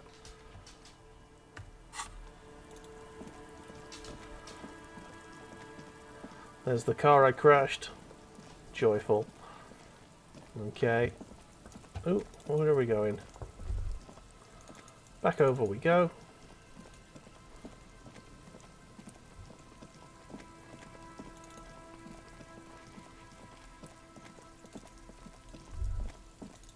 Oh, what's this? Scribbled between the thighs of a page free girl. Laurine de something or other. Something French. Okay. Let's go in here and have a chat with our pal.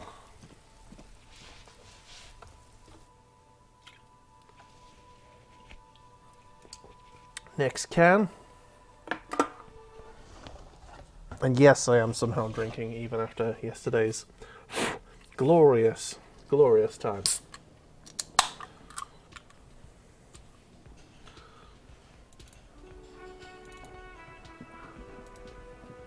Oh, look at him. Okay, the man with the sunglasses and his hypothetical Station 41. Weird, right? Ah, yeah, that fella. And by hypothetical Station 41, he comes from my station, because my station's 41 already. I know, super weird. No, this whole interaction was perfectly normal. Okay, I'm guessing it was kind of weird. There's something missing here. Something you can't put our finger on. You know what? Just ask him. I know it sounds crazy, and you'll probably get laughed at. But still.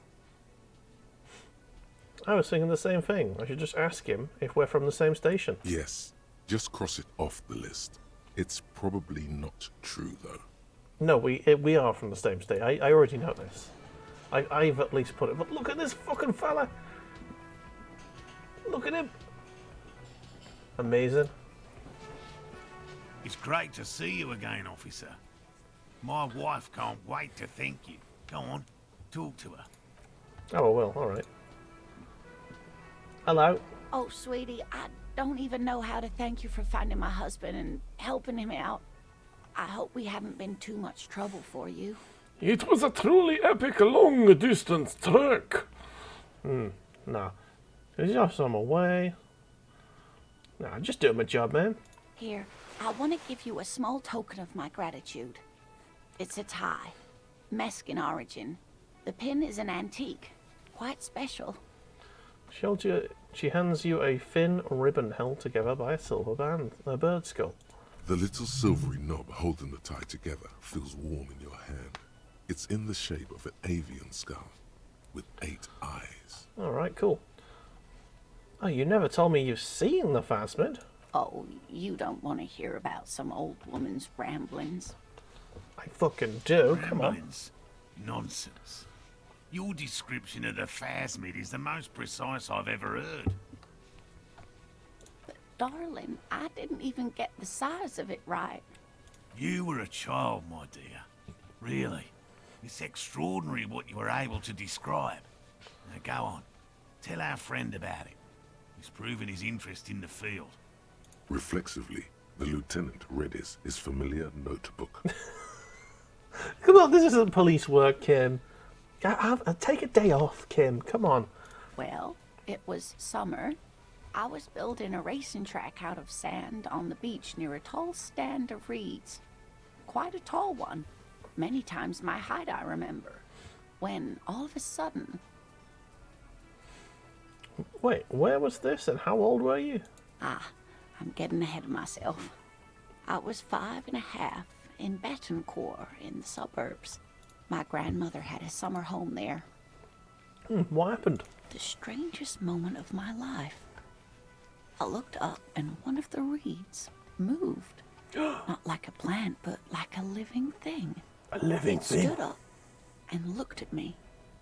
Its body unfolded like some antique toy. I've never seen anything like it. Wow. She had no fear, just surprise. Continue. I didn't know this can happen, so I reached my arm and touched the thing. It felt just like a stalk of reed, but it moved, swaying, towering above me. After a while, 20 seconds, a minute maybe, it left, went into the reeds. Did you follow it? I tried, but I was only a child. There was mud and high water. I couldn't see it anymore. I was just standing there, knee-deep in mud, looking around me. Oh, knee-deep in mud up in there. Then what? I ran back home to my grandmother and asked her if reeds could walk, and told her they were looking at me. Of course, she just laughed at me, but I knew what I'd seen. Okay. For years, it was a story I told at parties when I wanted to impress boys. That sort of thing. Of course, most people just took it as a strange, amusing anecdote. So did I, honestly. But then I met Morel. Okay. We were on a date. Can you imagine? She tells me a story. Can you imagine a and it's date? the most detailed report of the Insulindian phasmid I've ever heard. The sounds. She told me it hissed. It did, yes. Like reeds in a gust of wind. Like reeds in a gust of wind. Almost like you were in a reed field and there was a gust of wind. You know, put those two things together. The way it moved, the colour, how some of its limbs were white, like marble. It matched perfectly with what I know from other accounts. It was amazing. Amazing. If it weren't for Lena, I might have given up hope years ago. It's no exaggeration to say that she restored my faith in my profession. Okay. You were on a date? I mean, of course they were. They're married now. Why wouldn't they have been on a date? Our first, yes.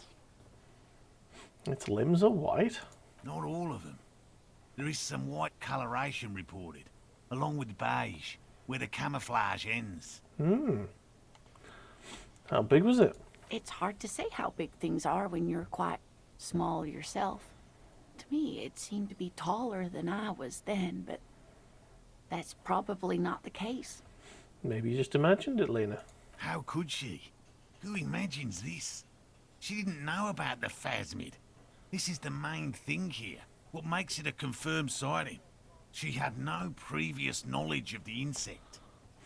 I mean, I have imagined plenty of things when I was small.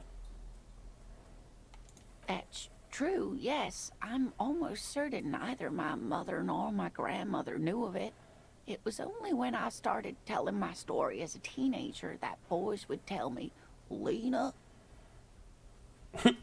She lowers her voice, imitating a boy. you trying to tell us you saw the Insulindian phasmid out there in those reeds? Get out of here. They just give me a cider and ruffle my hair and tell me to stop dreaming. Cider. I saw it. Cheers. Kim, what do you think of this? I thought it was a wonderful story, man. He closes his notes and gives her a smile. But I don't believe it. A child left unattended on a warm day. Children make up stories and then end up believing them. Oh, Kim, you person, you... What's the word I'm looking for? Condescending? No, it's not quite the one I was looking for. You're Thank you for welcome, sharing, sweetie. I do appreciate the chance to relive it whenever I get one. So you... It was just such an impossibly sunshiny day. So warm. Okay, heat stroke, that'll help. So your husband is some kind of scientist? Oh, yes. A zoologist. A cryptozoologist, to be more precise. What is cryptozoology? It's a pseudoscience that attempts to legitimize research into mythological beasts and urban legends. That's one opinion, yes. And people are entitled to their opinions. She's used to playing off such insults casually, but they still affect her. Yes, yes they do. Sorry, keep moving the camera around a bit. I'll stop fiddling. In fact, I've got a thing here. One of these fidget cubes. I'll fidget with that instead. My apologies, ma'am. I did not mean to undermine your hobby. It's not a hobby, dear. It's a subfield of zoology, one specializing in animal species that are so exceedingly rare that many assume them to be extinct or even fictitious. Searching for such species called cryptids is difficult and often thankless, and frankly, many scientists are too lazy to do it. Universities these days are rarely interested in supporting real research. Yeah. You don't notice this about me, but I have lost all of my memory. Nah, fuck that. Let's try this one. Maybe you could convince her to tell you all about some cool cryptids. There's really no point in manipulating anyone. She'd be only too pleased to tell you about her work. Go on and ask. Hey Lena, I'd like to hear some stories of the cryptids you've studied. Could you just tell me about a couple of them? Oh, I'd be delighted. Truth be told, I could really use the company too. I mean, your husband's right there. I mean... Sorry, Australian. One cryptid, not a couple. One. This won't turn into some kind of cryptid extravaganza. Cryptid extravaganza? I like the sound of that. And I don't. Just one. Is this bird a cryptid? Point to the tie she gave you. No, it's the cryptid. Wow, the cryptid? Oh, yes. Okay, what is this bird? The eight-eyed teratorn, the largest flying avian ever discovered, with a wingspan of 11.5 meters. Shit! It was thought to have gone extinct 3,500 years ago. Some even doubted the fossils were real. A mutation, they said. Until... Until what? Mutation? Huh. All of evolution is a mutation. This is true, Steve. I'm just calling him Steve, even though his name's Morel, because he is basically old Steve Irwin. Until it was sighted by renowned Gotvaldian explorer and naturalist Uwe Plattenkalk in 21. I need to hear about this sighting. It happened on a botanical expedition into the vast and unexplored Oamrau Canyon in southeast Ilmara. Dr. Plattenkalk got separated from his group during a sandstorm. Okay. And Umaro is... The world's largest canyon system, sweetie. It's a barren waste east of the Erg Desert. An ancient riverbed completely dried up. What happened?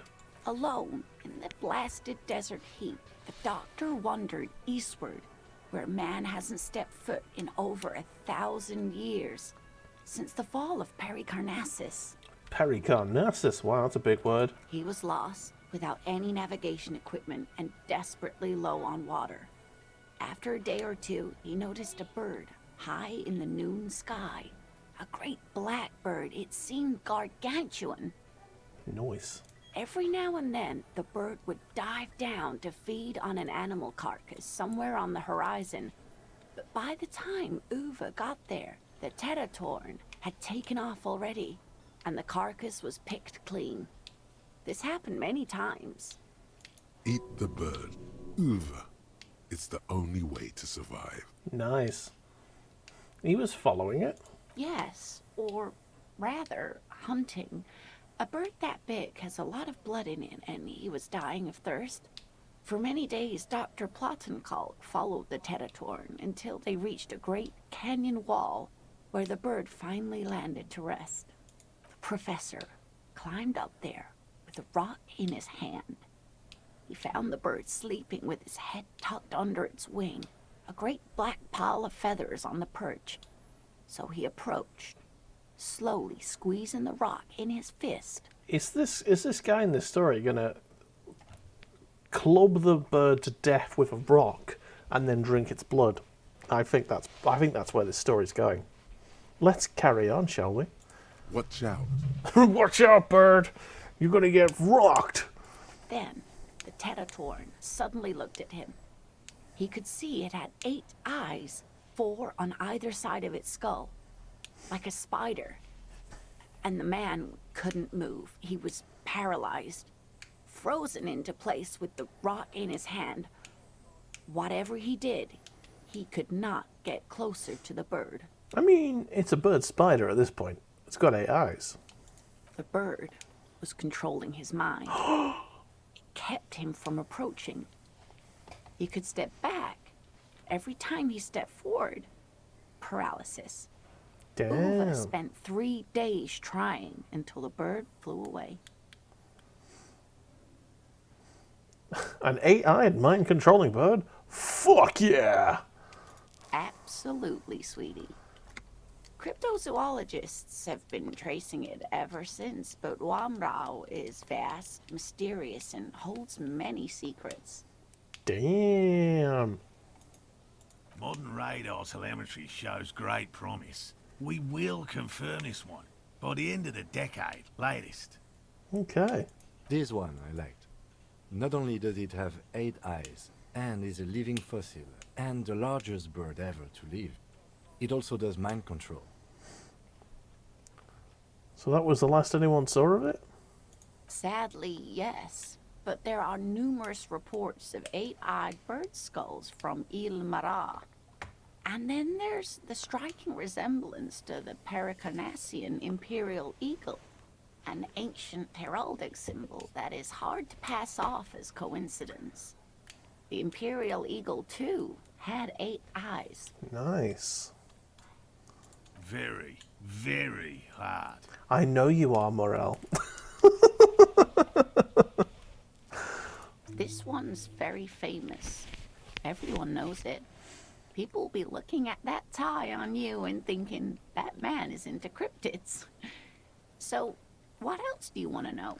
What's the biggest cryptid? That would be the giant of Kokonur. She says as if it's common knowledge. The giant lives in the most arid parts of the vast Kokonur Desert in South Samara, casting a strange light across the barren wastes. Wait, what do you mean a strange light? Mirage or a psychogenous luminance. A bit like the Northern Lights, I guess. And just how big is it? No one knows for sure. It is like an awful mountain appearing from below the horizon and expanding to cover almost a third of your field of vision. Pretty sure there's a beastie like that in Final Fantasy 15. Good game.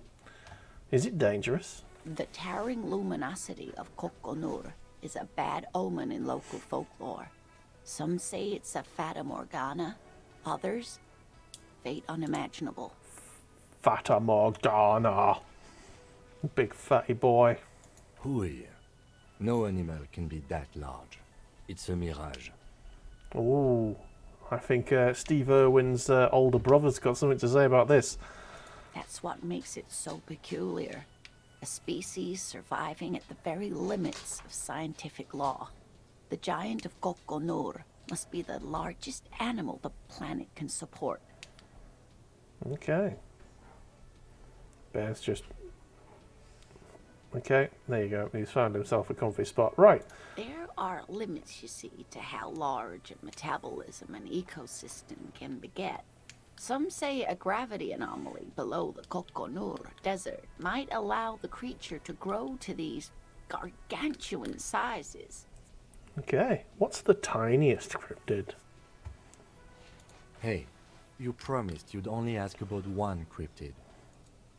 But Kim, don't you want to hear about another cryptid too? The lieutenant pauses, thoughtfully. Ah, fuck it. Let's have more cryptids. Yeah, Kim, get on board. Let's do this. Well, the smallest cryptid is the Cryobacter catlensis, a unicellular bacterium. It was discovered in one of the northernmost points of Katla on the Boreal Plateau by renowned geologist Caitlin Mijanou some 70 years ago. Nice. What's so special about it? The bacterial colony Mijanou found had remained alive while frozen in ice for longer than anyone could reliably estimate. Certainly from before recorded history. Ooh. Mijanou disappeared shortly after injecting herself with the bacteria she had brought back to study. No doubt in hopes of prolonging her own life. Sorry. This woman, not the woman I'm talking to, injected herself with Ice Age bacteria and then disappeared. She did. Sorry, she did. What do you mean she injected herself with it? Yes, the bacteria had survived in the ice since times immemorial. It is not hard to see where she could have gotten the idea. Mm-hmm. It's actually a little hard to see. But do go on. Oh, you skeptical bastard. You mean there's an immortal geologist wandering the world? Yes, and she's quite mad, too. After she treated herself with the bacteria, she stopped aging, but also became increasingly eccentric and irascible, so that even her oldest friends were forced to pull away. Okay. We can assume that she has been living somewhere in the wilderness for decades now, all alone except for the Cryobacter catlensis coursing through her bloodstream. Cool beans. What's the most dangerous cryptid? The gnome of Jeroma. The Jerome gnome. Let's do this. That doesn't sound too bad. Oh, it is. None of its victims survived. Grieving relatives never even found their bodies because the gnome's venom dissolved organic tissue. A gnome with venom? Alright. It was reportedly a small creature with webbed fingers and a protruding forehead and an ungainly little thing. Quite scary to look at. Yeah, so it's definitely not a garden gnome. You wouldn't find this fishing in a pond. A couple of campers found it when it was already dying. They heard an odd wailing in the woods and followed the sound. They were scared and wrapped it in tarpaulin to suffocate it. It still took the gnome of Jeroma an entire day to die. Damn. If the body of the creature was found, why aren't there detailed illustrations of it in science textbooks, confirming the existence of this very little species? Alas, the first scientist who got his hands on the creature's corpse put it in a jar of formaldehyde, thinking that would detoxify the gnome's venom. Instead, all the venom leaked out of the creature's teeth and into the surrounding liquid, dissolving the creature itself. A poetic end, perhaps, but a real loss for science. Sure. Are there any invisible cryptids? What an interesting question. And the answer is yes, there are. I'm sure there are. Because they're invisible, you can't see them. So you can't disprove them. You can't disprove them. Of course.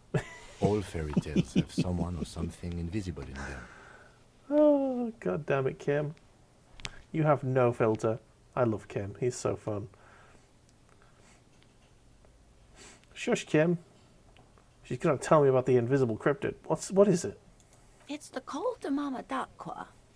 Its name means thin whisper of sound, and that's precisely what it is.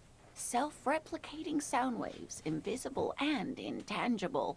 The Col de Mama is very afraid of us, which makes it incredibly difficult to track. What does it sound like? Like nothing. It's such a high-pitched sound that us humans can't hear it, nor can other animals. It could be ringing right outside your window, and you wouldn't even know it. Could be anywhere. Everywhere, even. It could be ringing? Fine, I'll bite. How can an animal be a sound? It's a real question. I'll give you that one, Kim. I will give you that one. Many scientists have asked the same question. Some have claimed that it isn't itself a sound, but a tiny corpuscle that emits sound waves. But there's no evidence to support this theory. Could it be here? Right now? It could be. As I said, it could be everywhere. And we wouldn't know any better. It could be ringing all the days of our lives and nights. Maybe it's predatory. What if it's predatory? It's not. Don't worry. If it were predatory, we would have found it by the damage it inflicts. I wouldn't be so sure. What if the damage is also invisible? Oh my god. What evidence is there of this animal being a sound? Plenty. It's the evidence that led to its discovery. In the 20s, a group of Areopagi ornithologists, that is, scientists who study birds, were trying out a new recording technology for capturing sounds outside the range of human hearing. When playing back recordings they had made in the foothills of the Ea mountain range, they noticed certain anomalies, patterns that seemed random at first, but on closer examination were consistent with the waveforms of songbirds. Songbirds? The scientists soon discovered they could track and even predict what appeared to be feeding, mating, and migration patterns based on sound waves in a strictly delimited range of ultrasonic frequencies, even higher than those of the highest pitched bat calls. Bat call. They realized that they had discovered a new species and called it the Col de Mamadaqua, after the Paracanassian name for the voice of God, which is said to be very silent. Wow. They grew quite obsessed with these little birds. Even though they couldn't see them, they could distinguish among individual birds and even began to name some of them. Name them? Sequester, Time, Joscan. Those are but some of the Mamadaqua they followed individually. Why is the Mamadaqua so afraid of us? That is a sad story. A group of university students assisting with the field work in their enthusiasm for the project, and no doubt because they were preoccupied with impressing their professors, nearly drove it to extinction. Extinction? They tried to communicate with it and had no other means but sound. So they started sending out sound waves at frequencies they thought might match the Mamadaquas. And what happens when a sound wave meets another sound wave of the same frequency, dear? You have no clue, because you're not a dweeb. Thanks, physical instrument. You are not a nerd. Do not know this. They cancel each other out? Exactly. And these tests were performed so recklessly that when they happened upon the right frequency, well, they wiped out most of the population. After that, The corpuscle appears to have migrated elsewhere. There have been recordings of anomalies similar to those spotted in Ea, but they've been few and far between. It's impossible to confirm the presence of any stable Koltama Madakwa population anywhere. Of course. A common thread in these. Disappearance and unfalsifiability. I like the story, though, ma'am. I'm glad you did, dear. Interesting. What about the... What about what? This has been educational. Sadly, we need to discuss something else. Of course, dear. Okay. That's all for now. Let's have a chat to him. Hello, sir. Nothing like the gratitude of a good woman. Now then, what can I do for you? He gives you a gruff pat on the shoulder. He tries to play it cool, remain professorial, but inside, this man is itching for some news on those traps. So, I checked the little traps. Good. Okay. And? And one of them was empty. Completely empty?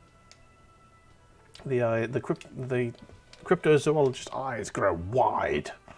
Surprise, tempered with fear and trepidation. Yeah, there was He nothing doesn't in... know what to think yet. Maybe you're joking? Okay. Yes, there was nothing in the trap. No locusts, no phasmid. No locusts? No phasmid either? That's not ideal, but... It just means the Insulindian phasmid is even more clever than we thought. Of course, more clever. You cynical bitch, Kim. Oh, you cynical bitch. Yes, the Phantasmadeia picked off the locusts and escaped. This is good news, though we'll have to reconsider the design of the traps. Make them more secure. Another trip to the reeds. Where's he at? Yes, that's exactly what it is. What a deft hunter this phasmid. Of course. Be sarcastic. Unless you have an alternative hypothesis you'd like to venture. Mine stands, okay? Actually, no. Excuse me for getting emotional. This is a big deal for us. You've helped us twice now, and brought some great news too. My gratitude, and the gratitude of the Société Cryptozoologique de Ravachol, is yours. Cheers, pal. Heartfelt gratitude. But does it feel like closure?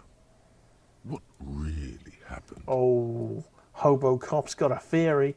Come on, bring it to me. Thank you, it's an honor. We should probably return to our main investigation here.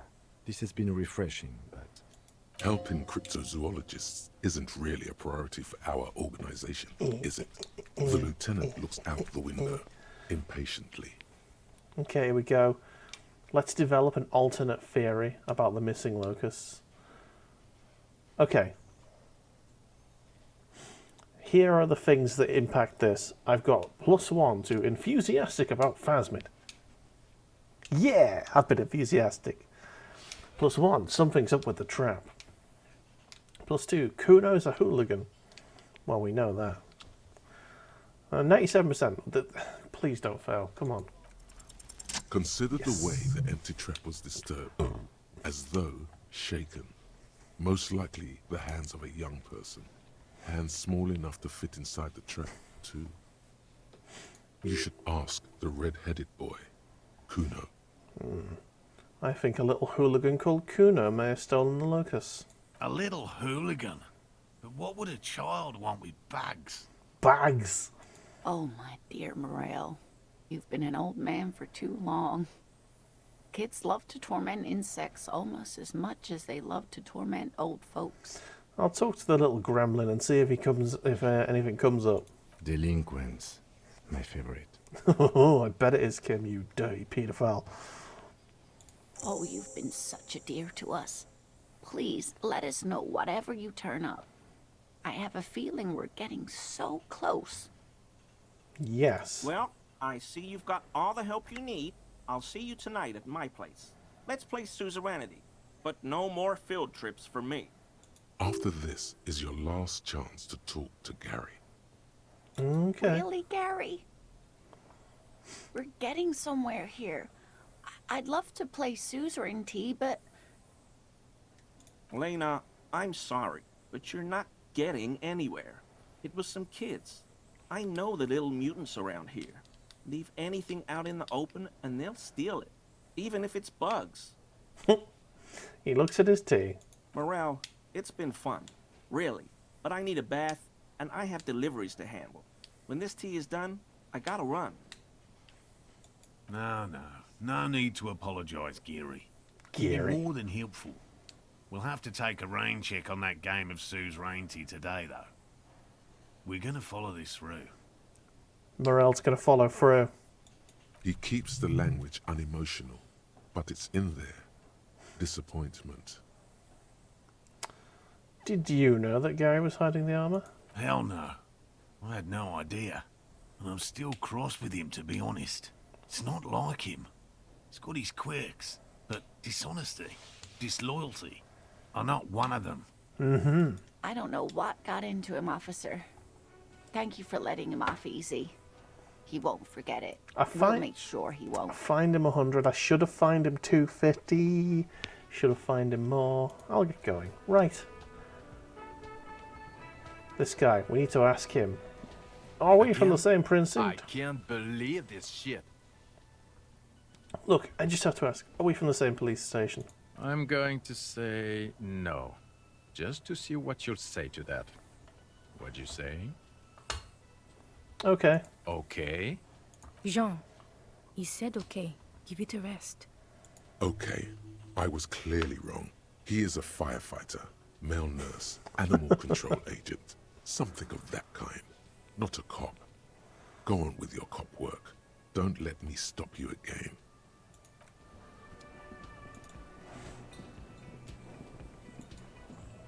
How can a bar be out of vermouth? I will need to talk to this fella now. Hi, gendarme. Another rendezvous. Oh, it's him again. Oh, hi. Hi. So what brings you here? He's so different. What is it about the way he carries? Let's, what are you doing here? Admiring the atmosphere. What about you, officer? I live here. My room is right upstairs. Convenient. But what are you doing here? Talking to me? Tell me again about the muscular type who came to investigate the crime. Oh yes, let's see. He knocked on my door a few days after the lynching. I think he was going through the entire building, asking questions. What did you tell him? Nothing. That I didn't see anything. And he believed you? Why shouldn't he? Did you tell him about your friend? What friend? Your Sunday friend, the witness. No, I don't think it came up. What did he look like? Muscular, handsome, strong, like one of those military types. Was he alone? Yes, but he was speaking to someone on his earpiece. His earpiece? Yes, you know those tiny speaker microphones that fancy security guards sometimes wear. I know exactly who this person is. It's the guy who's trying to stoke the flames off Dissent outside the docks. He is one of the 2 remaining mercenaries. What was he saying? Just reporting back whatever I was telling him. Besides muscular, did he have any other identifying traits? Oh, let me think. He had an accent. He sounded like one of those mercenaries. There we go. He sounded vaguely Oranese. No, not vaguely, scratch that. He sounded definitely Oranese. Thanks for the information. Sure. Anything else on your mind? I met your Sunday friend. You did? Fucking And how fly. did you like him? You alright? He was magical. Magically bureaucratic. I told you, he can be very useful. I guess that's the charm of powerful people. Who is he? A visitor from the first world. He's not like you and me, gendarme. He can always return. Okay, return where? To his opportunities in Occident, sur la clé. Still, his coming and going brings some life to the village. Nice. Or is it just money? I don't know. What are you two? Friends, I told you. Sunday friends. Friends who like to get together from time to time. What does it mean, a Sunday friend? I think I know what it means. I think they... let's just carry on. That he won't be there when times get tough, I guess. Is that even a friend? It is. On Sundays. Okay. Why was he staying at your place in the middle of the night? I think we know. He has keys. And he likes the view. To the sea, I mean. Mm-hmm. To the sea, sure. I don't want to talk about other people. I want to talk about you. Hmm? What about me, gendarme? Right, let's have a go with this. It's a composure check. What is it about the way he carries himself? Fingers crossed. It's the sports. Ass. He's a sports guy. All about that physical prowess and athletic skill. Bye-bye, gendarme. How many skill points do I have? Right, I got the one. No. I'm not going to spend it on this. This one's not important enough, I don't think. Maybe if I get another point, I will use it to try that check again. Let's go speak to Kuno. See if we can get to the bottom of what happened to this trap.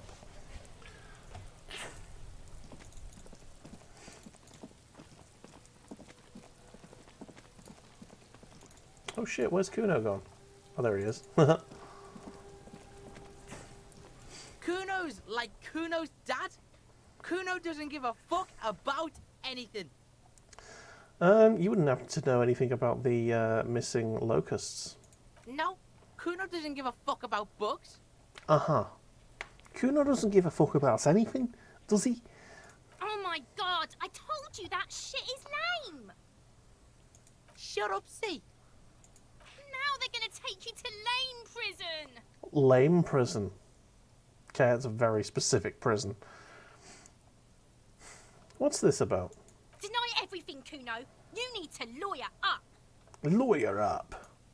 Kuno's not gonna say anything without his lawyer present. There's definitely something going on here. Remember his pig's head shack? You should check it out.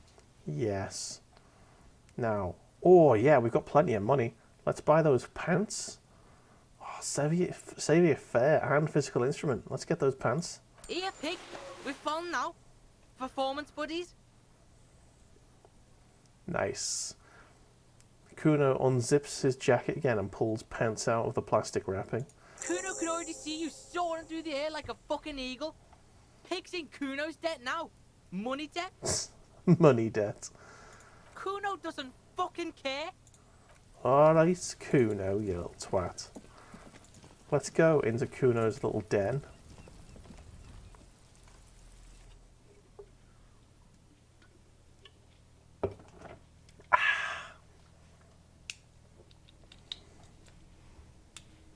Let's see if we can get to the bottom of this shit. It's crawling with locusts in here. All around you, the hisses and chirps of locusts fill the musky air. The earthen floor of the shack has been shaped into mounds of mud, dotted with little holes for windows. Well, detective, it appears you've solved the case. The lieutenant looks around, writes something in his notebook, and turns to you. Of the locusts. For the missing locust case, which is a sub-case of the imaginary insect case. So at least that's going well. Stop being so sarcastic, Kim. Oh, I'm not being sarcastic at all. We are making real progress here. Oh, come on. Come on, Kim. You think the Insulindian phasmid is nearby? No. We should talk to Kuno about this. Get him to stop. I'll let you handle the Kuno side of things. You are doing just fine. Yeah, thanks. Thanks, Kim. Real help here.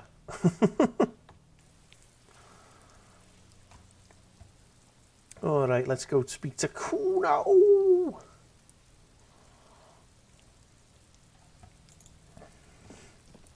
Found shitloads of locusts in your house, mate. Kuno's like Kuno's dad. I Kuno doesn't give a fuck about anything. know you took the locusts from the traps for the cryptozoologist setup. Yeah. Kuno took the bugs. So what?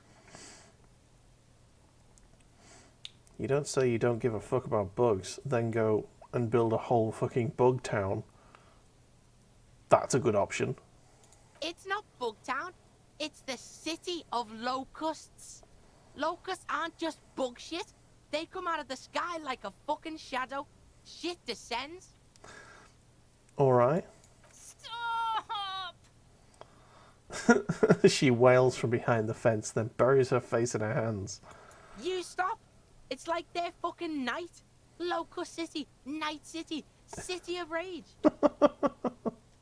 The girl forces herself to watch again, the corners of her eyes twitching from discomfort. The lameness is causing her physical pain. The damage may be permanent.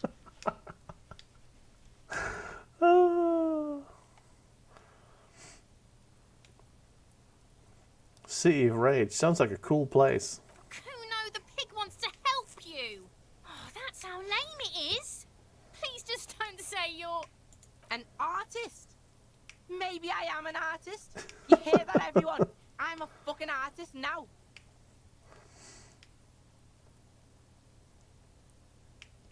That's great, Kuno. It's cool to make art. Oh my god, Kuno! He's gonna make you totally lame in, like, 3 seconds. Don't let him, Kuno. Yo, fuck you, see? Kuno can be what Kuno wants to be. Kuno's his own man. Kuno's free. He tears at the buttons on his shirt, trying to rip them open. They don't give way. Kuno made himself into Kuno. Kuno can make himself into anything. Kuno can make himself into a pig if he wants. Kuno can make himself into a... Kuno doesn't give a shit. Don't make yourself into a pig, Kuno. You'll have to take me away. A leaden silence fills the yard. That depends on the choices you make, young girl. Me and Kuno have discussed this. I promised I won't do that.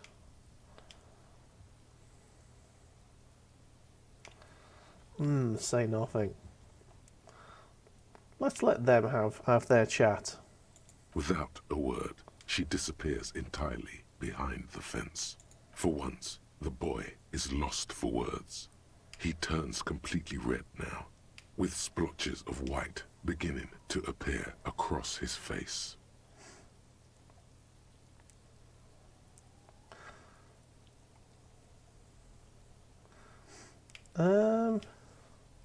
What option to choose here?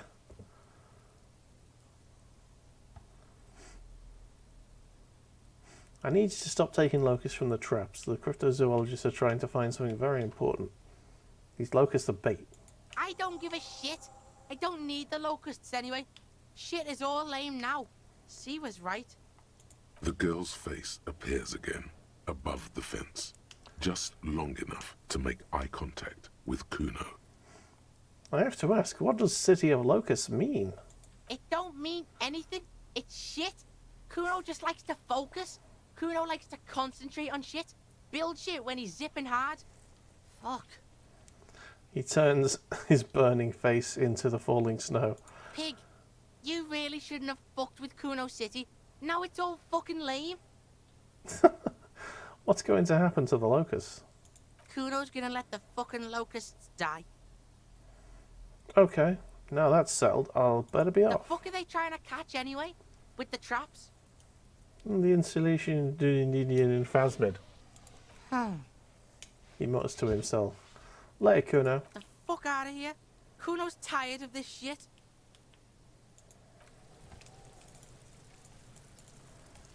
Alright.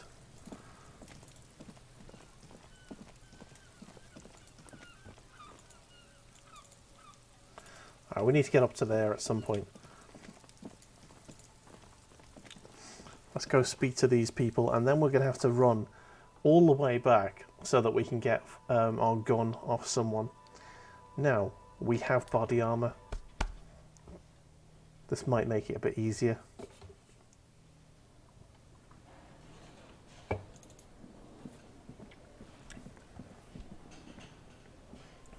Hello.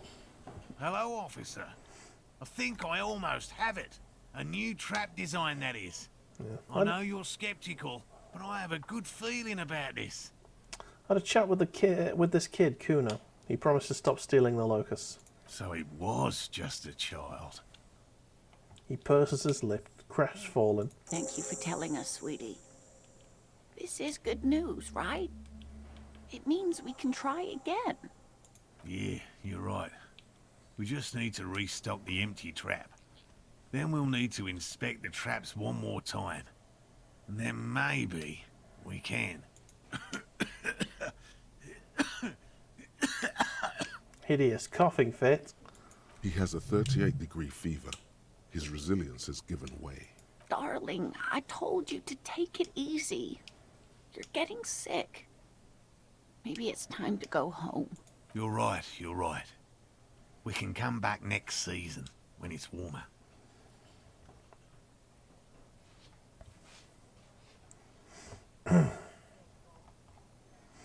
Damn it, maybe I can still restock the trap for you.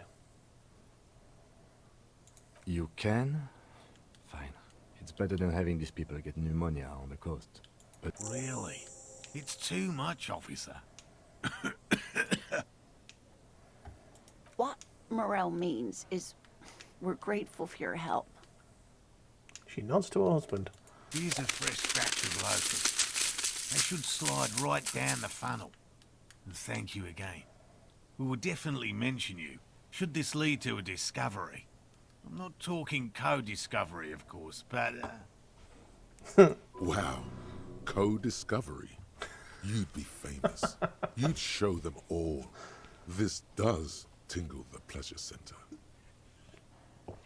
Alright, I'll be going. Cheers, buddy. Right. I do have an extra skill point, so I'm going to use it now. In Composier. Level up. Accept and close. And then we're going to have another chat with this fella. Hi again, Gendarme. Gonna have another go at this. Come on! Could he be a member of the homosexual underground? Oh, okay. Are we going straight at it? I mean, you know, don't beat around the bush, lad.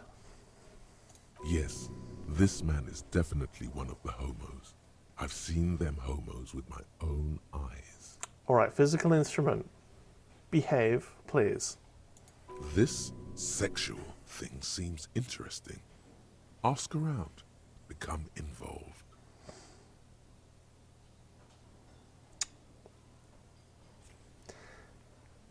I mean, I've deduced this. I feel like I need to discuss it. Are you part of the homosexual underground? The homosexual underground? The smoker sits up immediately. His eyes wide with amused surprise. A honeyed smile lingers on his lips. Why, yes, I am, officer. Why? Do you want to investigate? We just got flirted. We just got flirted at, guys. Yes, I want to hear more about this homosexual underground you're part of. Oh, Kim is right next to me. He is going to judge me so hard. But it's the more interesting choice. I'm doing it.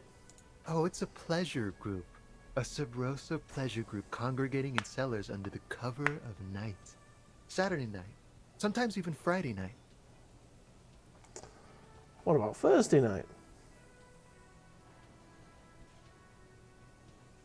Or Thursday night. Sometimes the congregating doesn't even end. It carries on into our daily life. Okay. But why do you convene? Why do you convene? What do you do? Oh, I mean, we know what they do, but we're going to ask him anyway because it's going to lead to an interesting dialogue option. Oh, we're ambitious. We want to destroy the last vestiges of meaning, the last things people in Revachol have to hold on to, the true symbols of security, the meaning of man and woman, mother and father, their marriage. Oh, yes. Everything will be constantly shifting and moving under our rule. The future will belong to a circus of identities just spinning around, surreal and unreal. You won't even know who you are anymore. Okay. Does it have anything to do with disco? Let's ask that. Yes, we listen to a lot of disco. Some say we engineered disco to spread our vision of a vertiginous, ever-changing society, where all there is a razzle-dazzle of gold. Razzle-dazzle. We are going to change the family unit with all this razzmatazz and finger dancing. And with mysteries. Of course, the mysteries are also of Finger sexual dancing. nature. Very esoteric. I do like disco. Maybe I should get into it? You can't just get into it. You have to be born into it. One is either already in the homosexual movement or forever excluded from it. Okay. What if I can't remember whether I'm in it or not? What if I can't remember anything about my life, aside from the fact that I like disco? Beautiful. Beautiful. That's exactly what we're looking for. Who knows, maybe you were homosexual in the past. Maybe all of that has been repressed. He circles his hands around you. I have to say that you do look like someone who might be part of the underground. You have that very distinctive, I can't understand what's going on here look. Okay, I have to think about it. Do think about it, officer.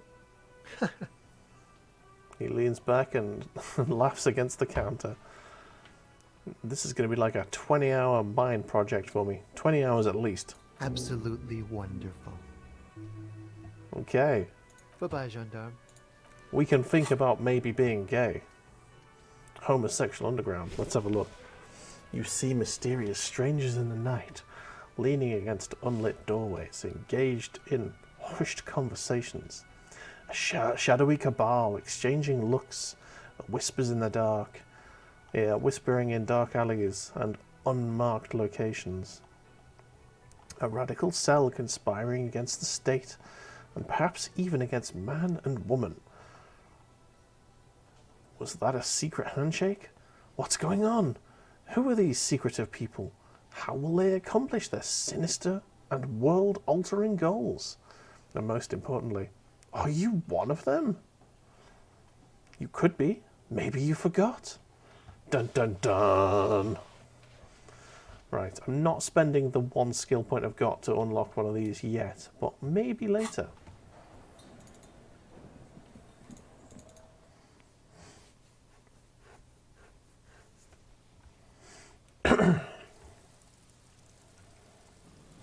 Okay. Enough time has passed. Nearly.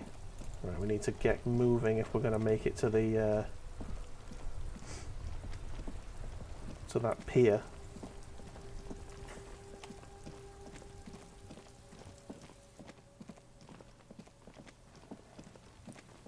Bloody hell, Kim, you're going faster than I am.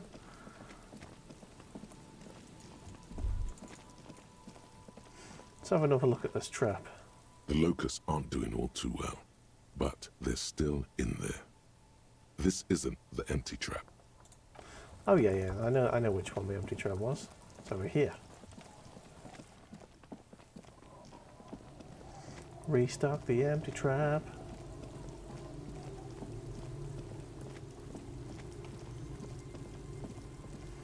I believe it was over this way.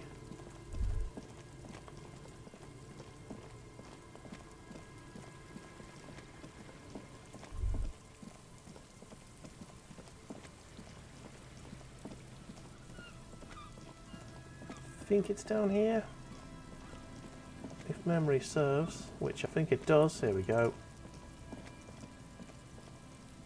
Morel's trap stands empty, just like the boathouses around it. The Rel- reeds chafe against one another while the rain falls. Release the locusts into the empty trap. The locusts, dazed from being transported, slowly begin to acclimate to their new surroundings. They're not really going to get the chance to get comfortable here. Good. Now that's done. When do you think we will return to our impending apocalypse of a murder investigation? Don't answer that. It was a rhetorical question. Okay.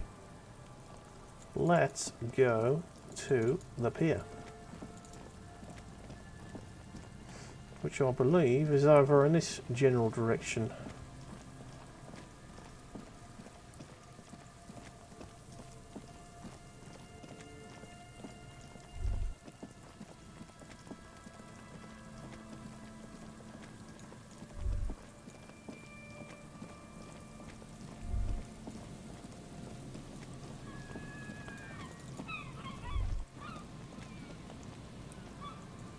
There's no one here yet. Oh, what's this? Moonshine. Probably smells like tasty fermentation. So we do actually have to wait for 2200 to occur.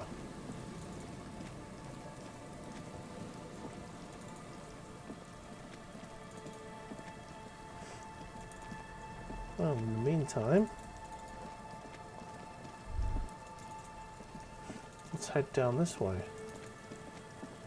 See if there's an even more unexplored location down this way.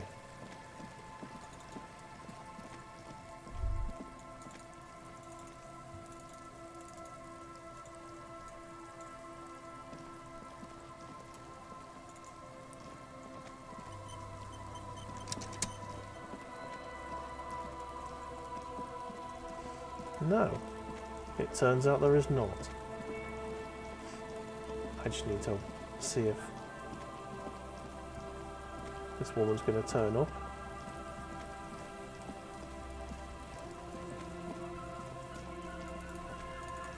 Yeah, let's have a look at this.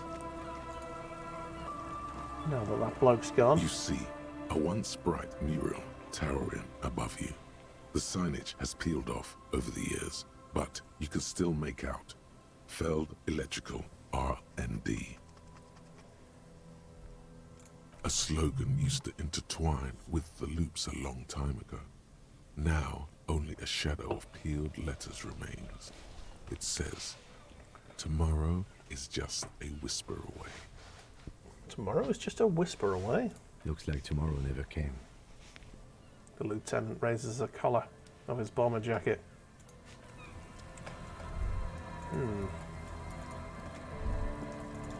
So we want to get through here. Maybe if I have the items, there we go. Blue oblong pen, excellent. Tools, there you go, that's what I want. Potent Pilsner, damn. The speedball. Right, let's put the chain cutters in the right hand. See if we can do something with them. No. I want to get inside the building.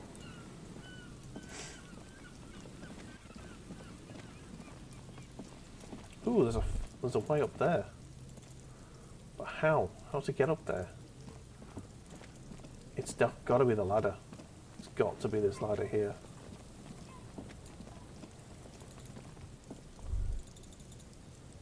Damn it. There is a way up there, but we can't get to it yet.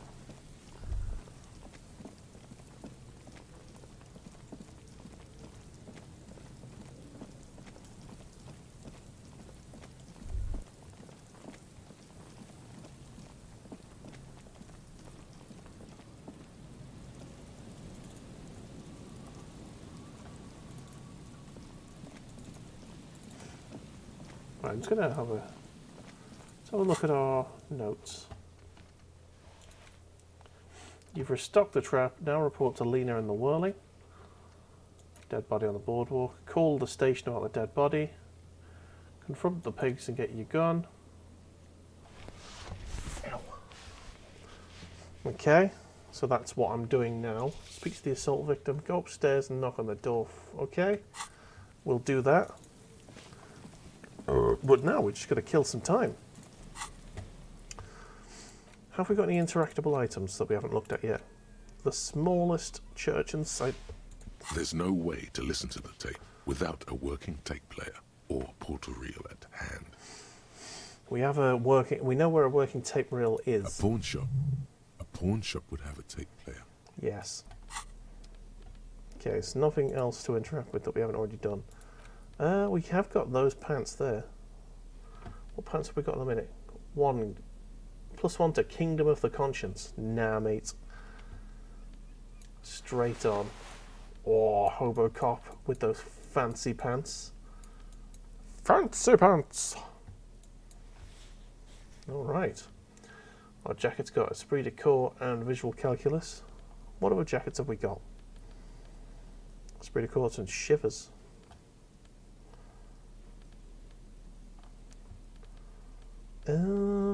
Endurance. That's got a minus on it. No, the jacket I've got is the best jacket I've got. Look at them shoes. Oh my god, are the foul pants tucked into me socks, or are they just shorts? Let's have a chat with Kim. Yes? That's locked. I need more logic points. Damn it, I haven't got enough points. You seem to be following me. Excuse me? Nothing, just an observation. You have a distinctive way of walking. If I were to walk in front of you, we would surely collide. What do you mean distinctive? I hope you don't take this the wrong way.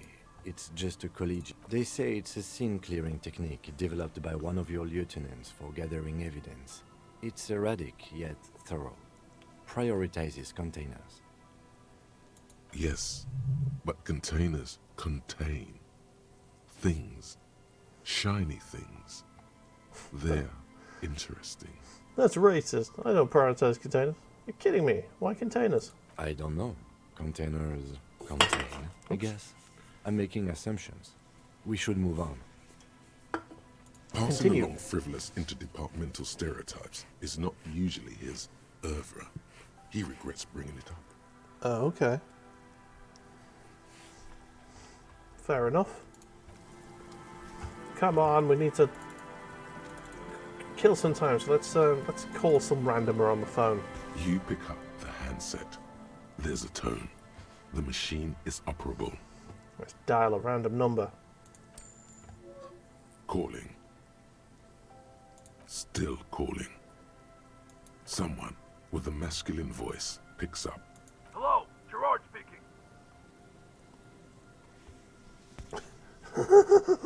Gerard? What a douche name. Change it. Change your name. What are you, like 5? A woman's voice shouts something in the background, and when Gerard speaks up again, his voice is hushed. Thanks for calling, asshole. Phone hanging up. Disconnect tone.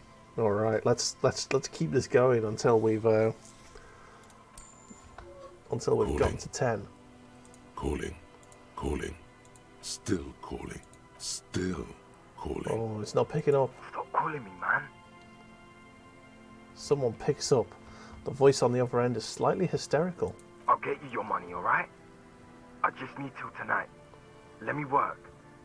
All right, this guy is from Dan South, I think. Yes, but a slight change of plans. I want this delivered to the Whirling and Rags in Martinez. Tethys. The young man realized something. You're not Tethys. Screw you, and don't ever call here again. You're fucking with some serious people. Disconnect tone.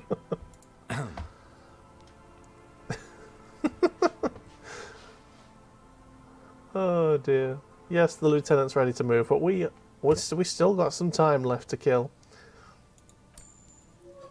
Calling. I'm tired. Okay. A man answers fast this time. The voice is hoarse from cigarettes. You hear typing in the background. He just picks up the phone and says, I'm tired. Sounds like he hasn't talked to anyone in quite a while.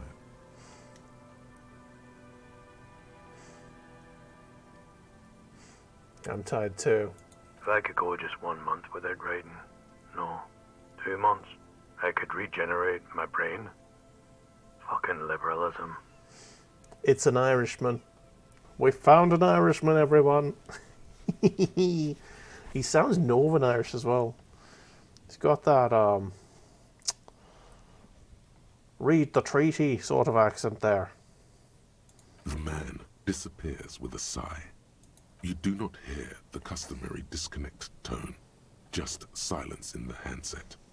The machine is still waiting for you to dial a number. Seems like it did not have time to swallow the coin. This sometimes happens. Lucky you. The call went too fast for the payphone to register. You can still make a new one without paying. Dial a random number with your eyes closed. You close your eyes and put your index finger on the rotary dial. Then pull down on the number. Then move one up. And repeat the motion. Twice. Strange. This is not how you started before. Wait. What did I just do? You dialed 001. This is not the area code of Revachol. It is another destination on another Isola. Some far-off nation-state. Oh, this one's going to be interesting. Keep dialing.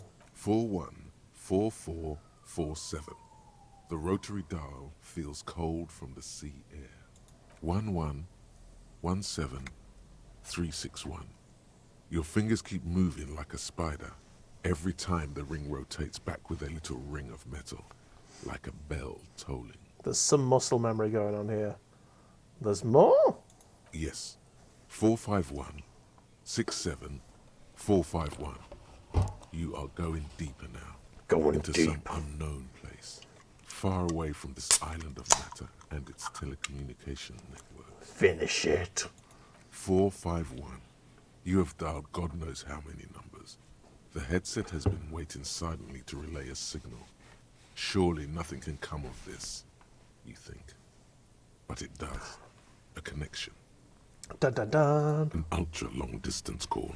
Your air fills with a crackle. The wash of a strange ocean full of white noise. A little bird starts ringing in there. Not like the local calling tone before. No, a small ring in a cage of distortion. Far away. A distant network of phones. Calling. Calling in the night. Pitiful and terrifying. You feel your pulse rise with each ring. Oh, hello. I know this person, surely. Calling still. Ringing by the bedside of a dark but capacious apartment with long windows. You know this to be true.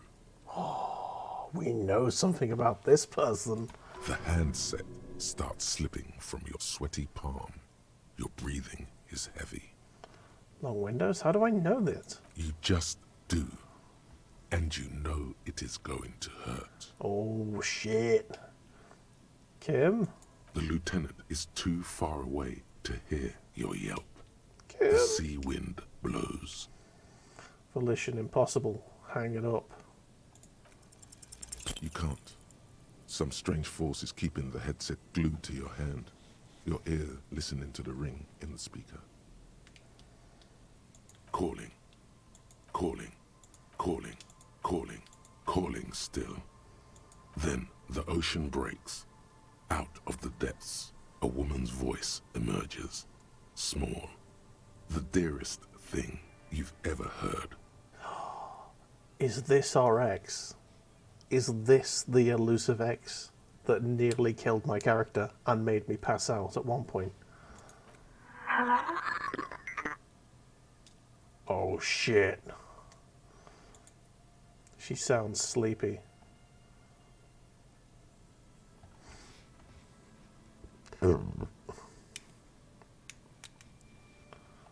Hello. She hums, her voice warm from sleep. Who is this?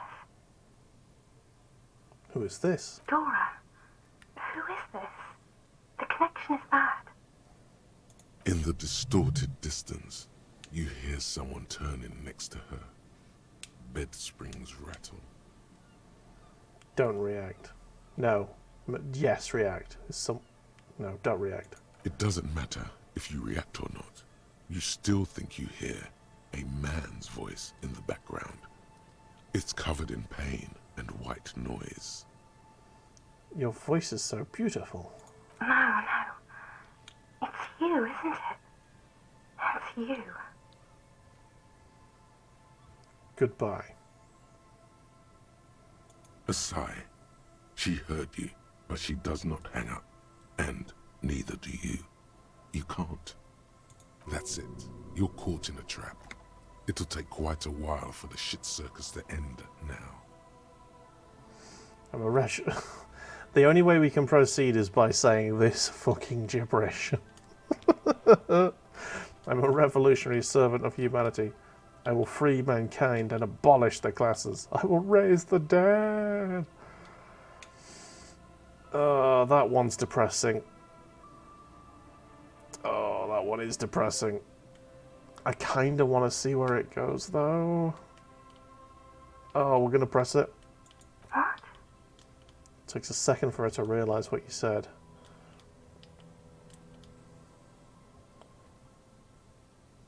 I don't know why I said that. Oh no. Is that you? Okay, we're going to say the revolutionary servant thing now. You're not a revolutionary, Harry. You're drunk. I'm not drunk anymore. It's been 2 days since I've touched any alcohol.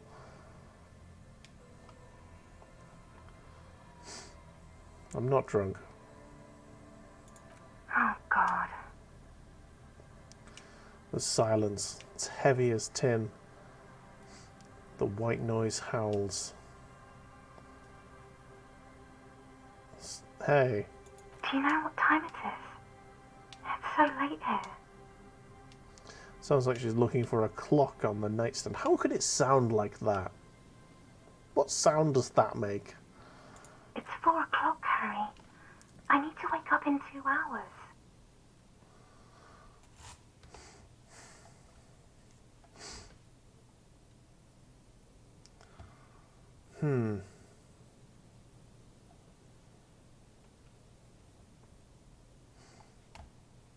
I want to talk about me. Who am I? You sound like you know me. What do you want to talk about that we haven't talked about already? This is bad. You feel your right hand on the handset cramping up with pain. Oh, this is definitely our ex.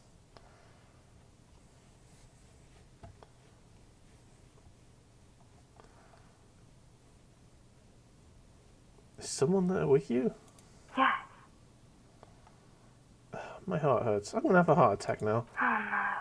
Please stop. Please, let's just hang up.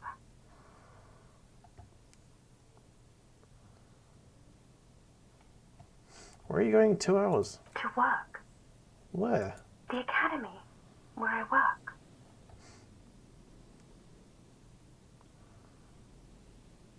My job is sad and terrible. It has has dead bodies in it.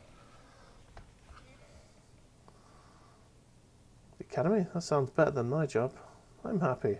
No, I'm going to say my job is sad and terrible. It has dead bodies in it. No response, only a sigh.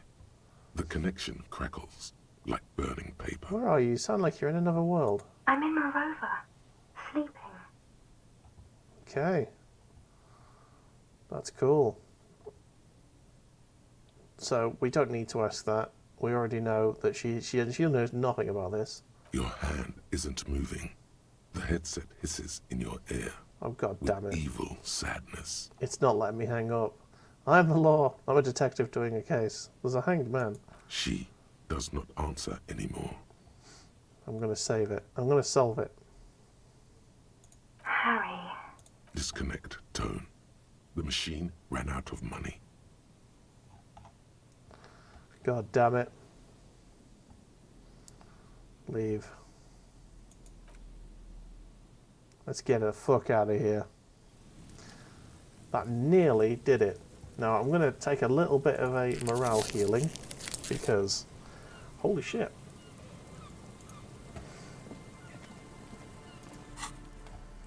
Let's interact with something just to get the time gone.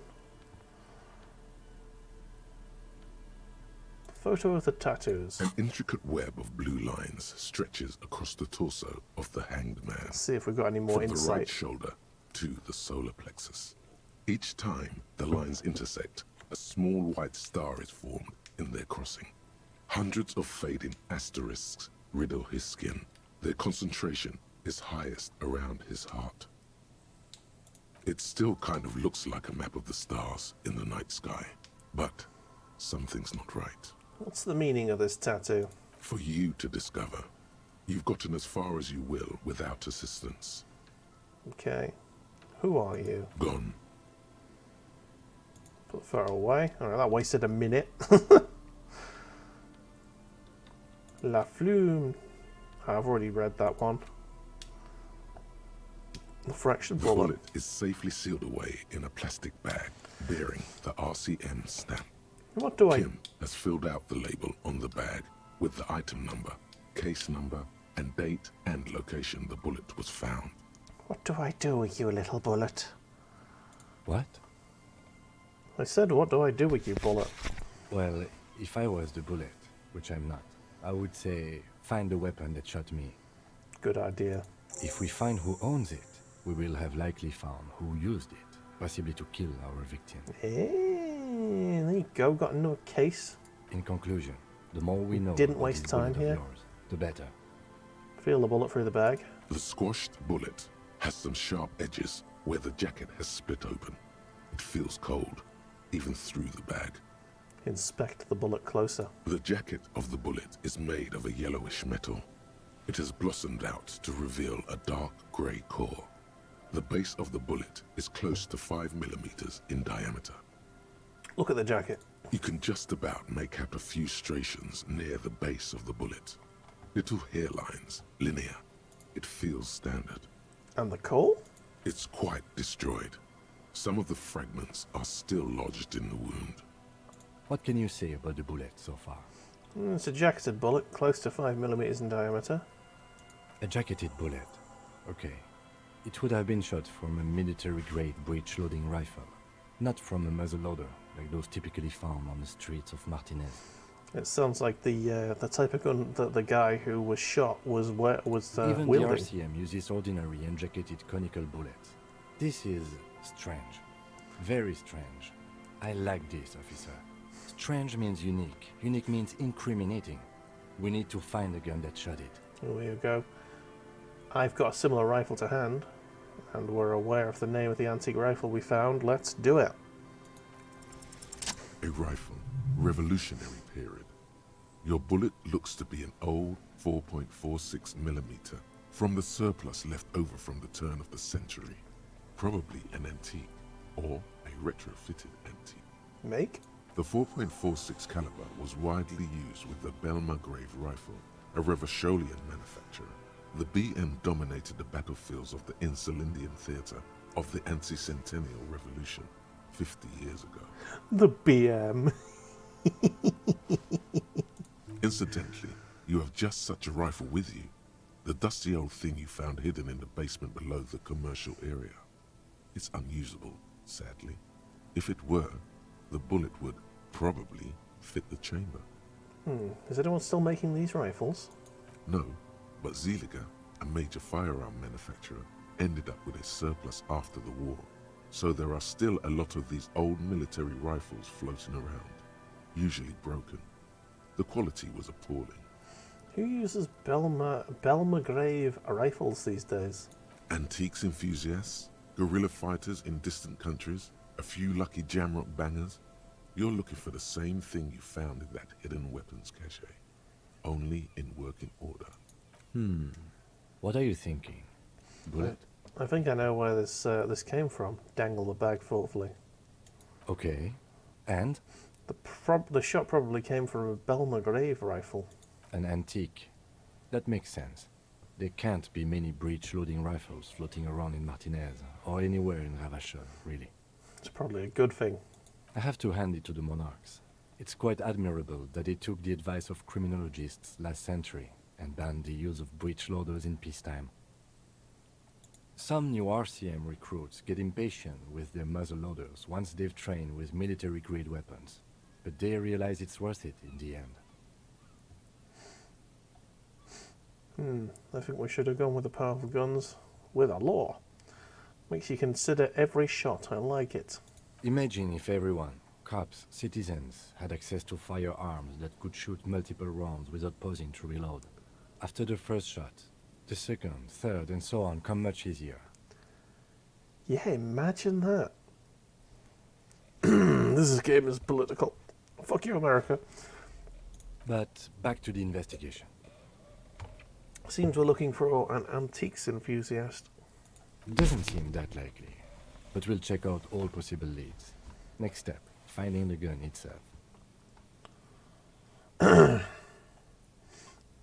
Okay, and an antique. Hang on a sec, I want to That try makes- another go. I with have that to thing. hand it to the Some new RCM recruits get impatient with their muzzleloaders once they've trained. Imagine if... But back to the investigation. Okay.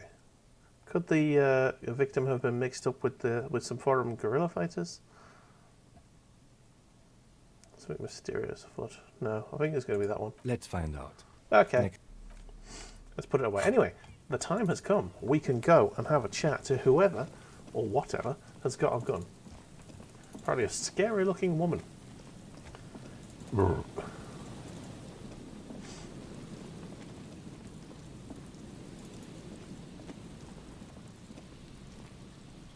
This isn't the pier, is it? Is this not the pier? It must be the one in the bloody town.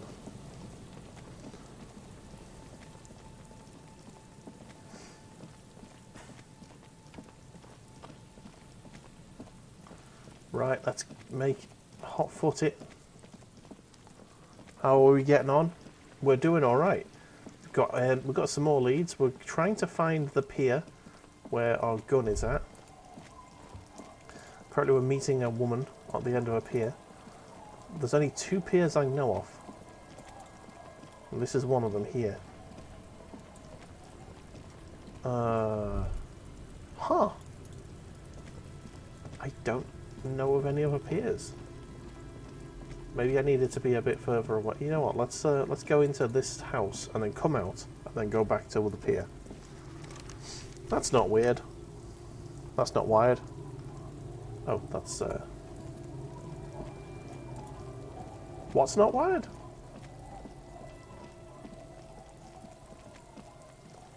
God damn it, I need to go into a building and then let the map reload itself, I think. I know where there is a building. Down here. It's just a little hut. There we go. Let's go in here. Sorry, lol. No worries. Anyway, how's your night getting on, Beardbow? Hope you're having a nice chill one. Have you continued drinking? Or are you just having a nice real chill time? Okay, the map has now reloaded itself. Hopefully, she will spawn on one of the 2 piers that I know of.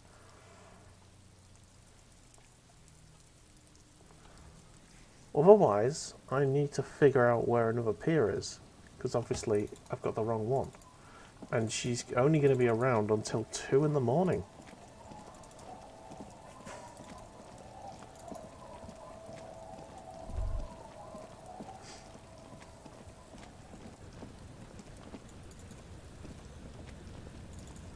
So she's not here.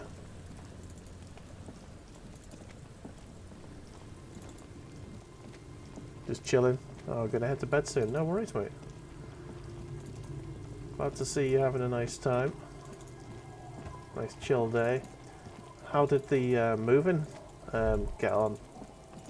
Did you manage to sort everything? Saw a picture of you in a pub, I'm assuming celebrating a successful job.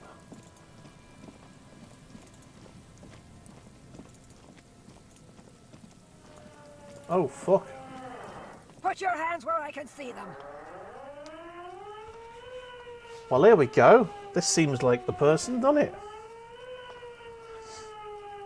The aging woman, under a mountain of police paraphernalia, mumbles to herself, then notices you and reaches for the megaphone. Show me your hands. This is the pigs.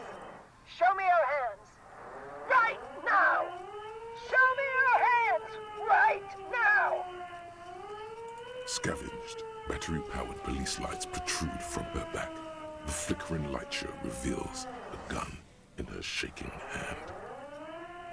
Her hand is trembling from some sort of neurodegenerative disease. Madame, please drop the firearm immediately. You shouldn't be here. Something's very wrong with her. She's completely out of control.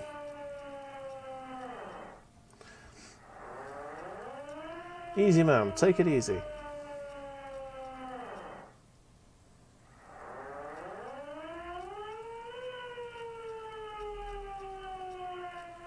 Failure to comply. Suspect is displaying aggression. Officer, under duress! Officer, under duress! Her eyes bulge with terror. Veins protrude on her forehead. I am the police. Don't move. Don't move. Hands on your head. Suspect is armed and dangerous. Ma'am, I need you to calm down. We just want to talk. Lateral vascular neck restraint. Carotid sleeper. Carotid sleeper. Critically reducing blood from passing through the neck of the suspect. I went okay, nice. Be careful, detective. Don't do anything that might set her off. The situation looks bad. Calm yourself. Steady your breathing. Here we go. Thank you, composure, for stepping in This here. is dangerous. You're 70% certain you always leave your gun loaded. We can solve this peacefully. Lower the weapon. Officer in need of assistance! Suspect alert! Get on the ground! Ma'am, please. We want to help you, but you need to lower that weapon. Let's just talk, alright? Disturbance reported. Authorized deadly force. Sector, take the shot! Big red key! Big red key! Please identify. Please identify yourself, ma'am. It's a goddamn police shitbag! Hug the pavement! You're under arrest! As she waves her hands, you notice familiar-looking ampoules and packets sticking out of the mounted police gear on her. Sorry about that, people. Medicine or drugs? Are you on drugs? Confiscated contraband! Restricted access! 2 kilos missing! Eyewitness report compromised! Okay. I don't think she's on drugs. Being off drugs might actually be the problem here. Yeah, thanks, Kim. You're not the police. We are the police. Back up! Back up! Back up! Status unconfirmed!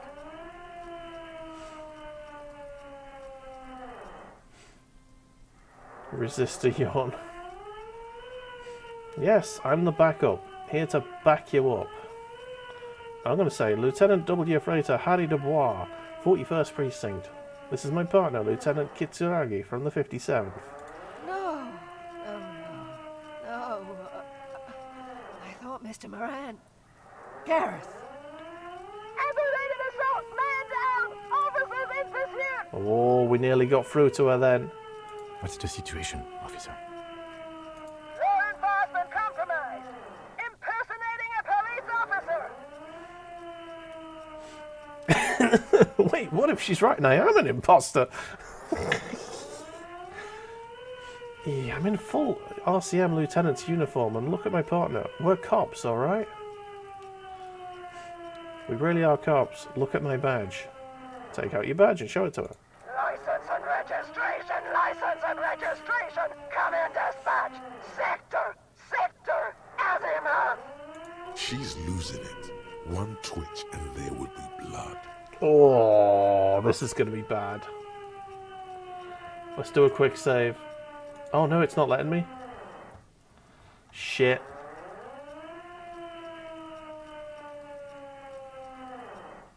Fingers crossed. She's frantic. Shit! We failed. Teetering under all that gear. There's an opening if you just move fast enough. If not, the lieutenant's got her in his sights. Host almighty. Don't count on that. You saw that Bino Cloud can't shoot for shit.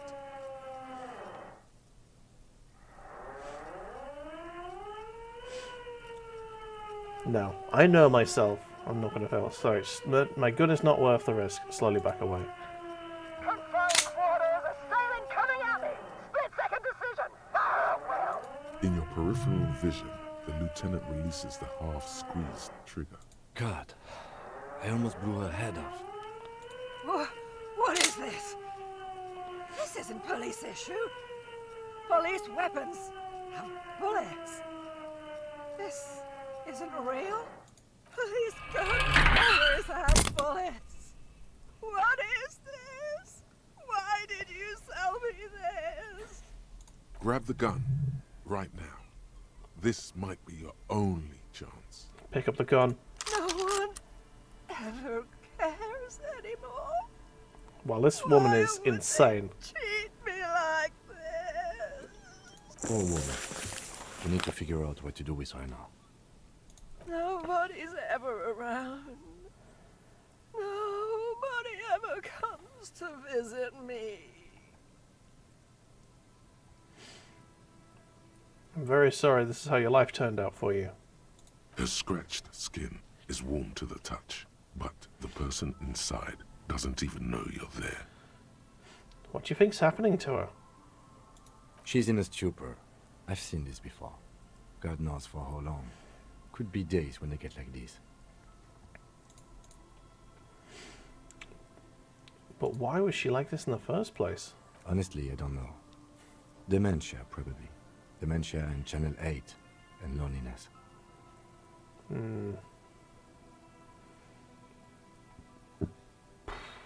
Neurodegenerative disease.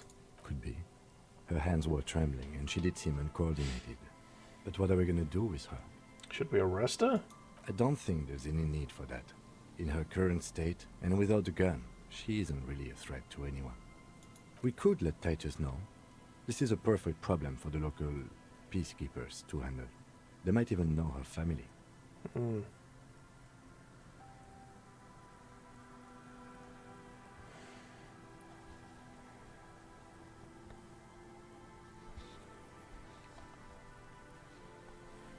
I don't want to endorse the Hardy Boys' inflated sense of self-worth. They're not cops, we are.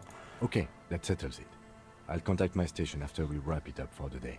They can contact the sanitarium and handle the logistics. Sounds good to me. But I think we're done here for now. Let's head out. This is done. Please, leave the radio on. It seems, she mutters, it seems like a reflex, half-remembered sentence. She stands motionless, just a heap of clothes and fleshes now. Maybe if you search her once more.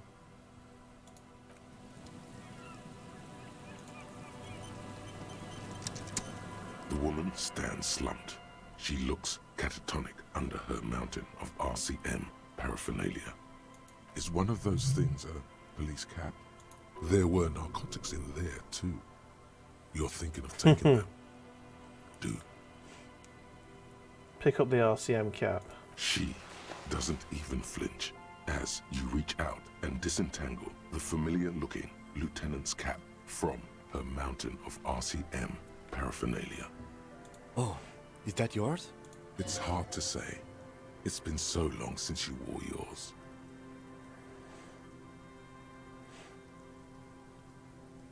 Mine? No, it's ours. It's the RCM's. It's your hat. Shake her shoulder. The old woman doesn't react to your touch. Leave her be. Let's not worry about that.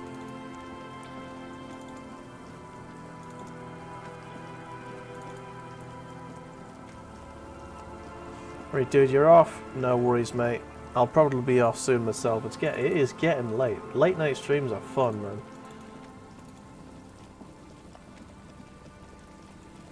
Have yourself a lovely kit, mate. I'll see you tomorrow, maybe.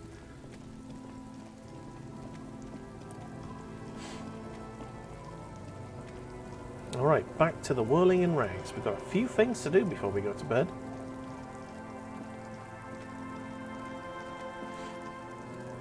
First things first, we need to call our station. Have a little chit chat.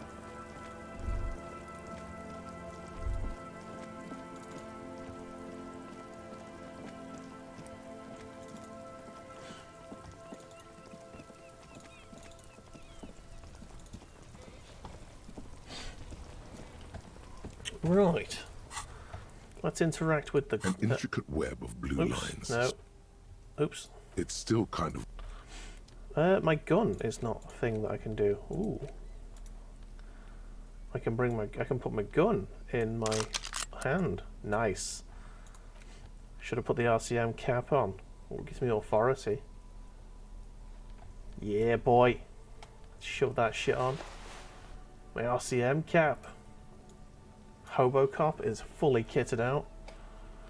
All of the latest technology. Inland Empire, Volition. Oh, I don't have any bullets. Probably a good idea to get bullets. You've got one bullet. Ah, okay, I have one bullet. Cool. Where does that go? It goes on the neck. Ooh. That gives me 2 extra points. Let's do that. Nice. Holding the gun feels natural and satisfying. It's like an extension of your arm. The polished wooden handle almost fusing into your palm. Nice. I think my hand recognizes it. It reminds you of the day you first held it, with fear and respect, hoping you don't have to use it in vain. The sun was out in Jamrock. It was so long ago. Sheathe your sidearm, officer. A serious law official, cop by the book, should know to only unholster their service weapon when using it is unavoidable. Oh, all right. I'll get me crowbar out instead. And I'll put me notes in my hand. Very useful. Let's have a ringy-ding-dang here. Inside, you see a set of steering levers, a radio microphone, a pull-out toolbox, and... Radio! This is Precinct 57. How may I assist you? Okay.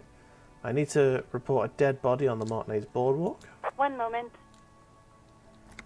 You can hear her shuffling through some papers. Can you please describe the body? Age, sex, cause of death? An unidentified middle-aged man, height 170-175 centimeters, dark hair, medium build. Looks like he slipped, fell through a hole in the boardwalk and hit his head against a metal bench.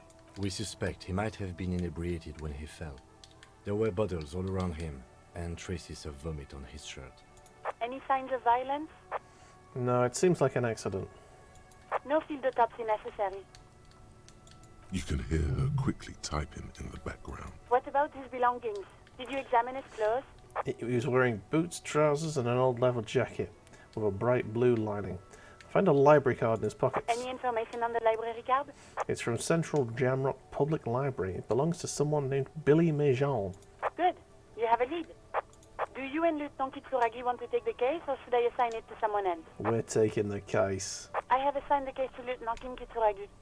Please follow up on this library lead to identify the man. We'll send someone to take the body to the morgue.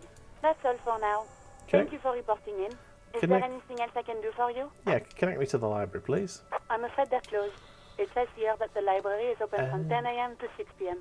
We'll do it in the morning then. We should try again during business hours. Anything else, Detective? Yeah, I'm done with that. 57. In the cabin, you see a set.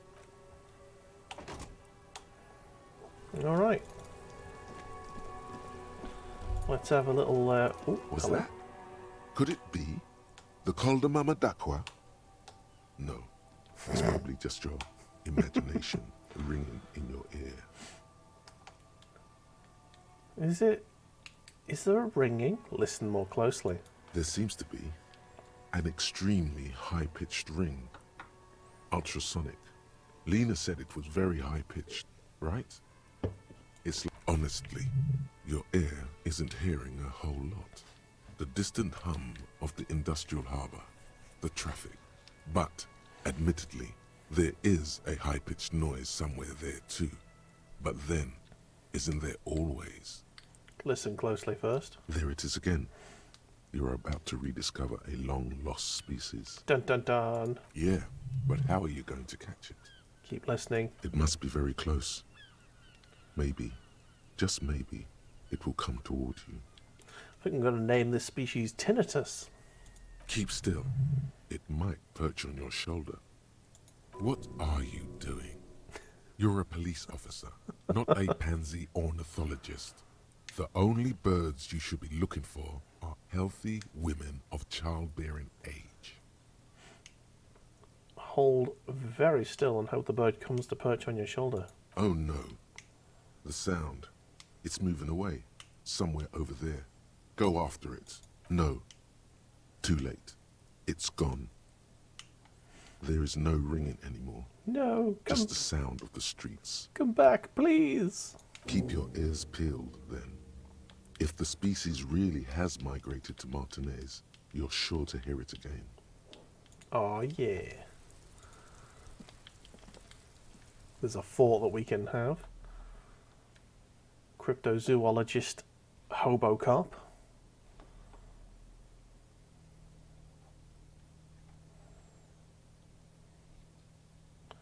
Alrighty then.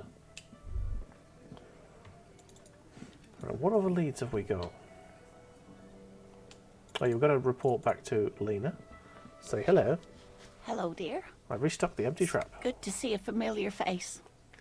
Where's Morel? Thank you for doing that, dear.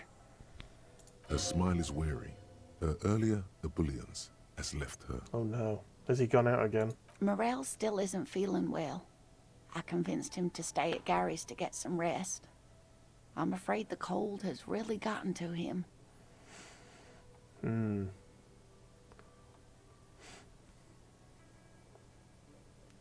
Probably for the best. It's awfully cold out there in those raids. I'm sorry, dear.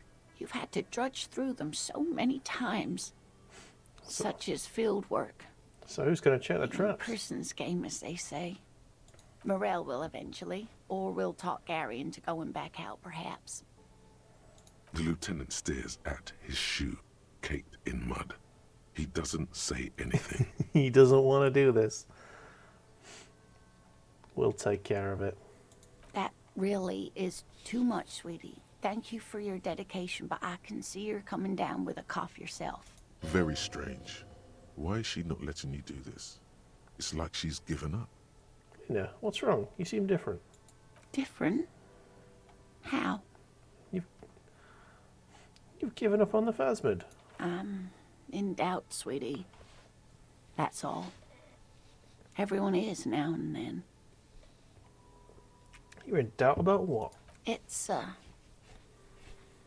strange feeling. I haven't really told this to anyone, but you are a police officer. Oh shit. Deeper secrets coming out. Here we go. Do you ever wonder if some lovely story from your childhood is just that? A story? Or a dream? All the time. Hunching her shoulders now. She seems even smaller than she is. Like a sad young girl. Seeing the Insulindian phasmid was just a story I used to tell people.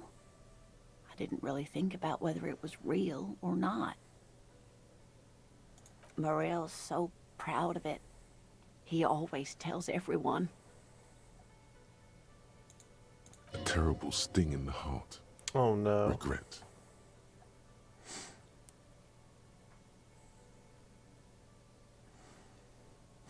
You seem to really believe it happened. Doesn't that count for something? No, sweetie. There's more to it than that. Morel was so eager to believe my story was evidence of the phasmid's existence. That I'm some queen of the cryptozoologists. That. And for years, his belief made me believe too. But now, we're both getting old, and he's still working himself sick out in those reeds looking for it. But what if I was just wrong? Aww. I think I was. The lieutenant opens his notebook, but doesn't write anything.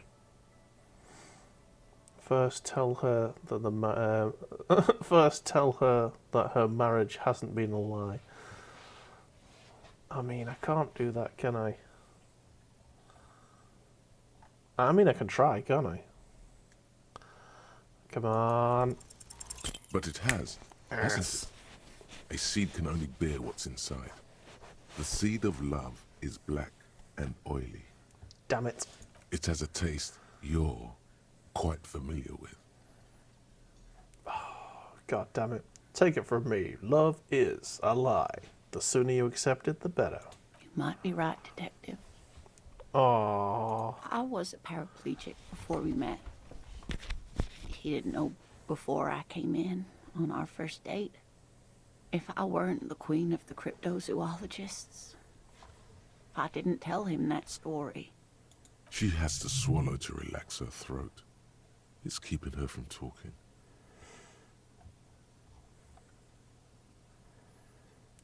Now I understand why you haven't told him about your doubts. I've wasted enough of your time with this drama. I really must stop talking about it lest I start crying and waste more of your time. What you have to know is the Insulindian phasmid probably does not exist. Let us fools chase our ghosts. There are a million better things to do with your life. Okay, it's a false memory. Doesn't mean that all cryptids aren't real. Chase another one. Of course not. I didn't mean to say my situation discredits the field. There have been some confirmed discoveries, and a lot of hoaxes too, but still. Either way, I should go. Poor Okay. Morel is running a fever, and I need to get him home to Jamrock before we overstay our welcome with Garry. Be careful out there. You too, sweetie. Thank you for everything, truly. Even though it turned out to be a... The sentence remained unfinished. A dream. A fool's hope. Say her lips moving in silence.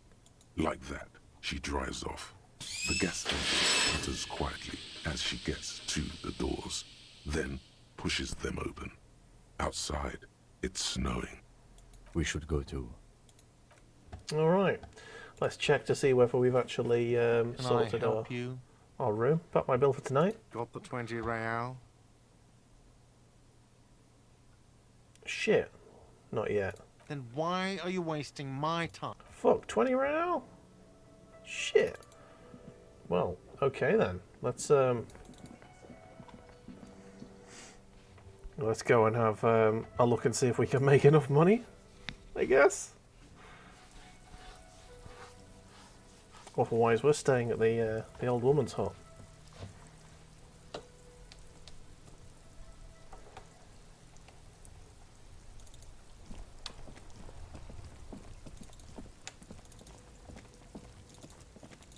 Right, first things first, Hobo Cop needs his hobo monies.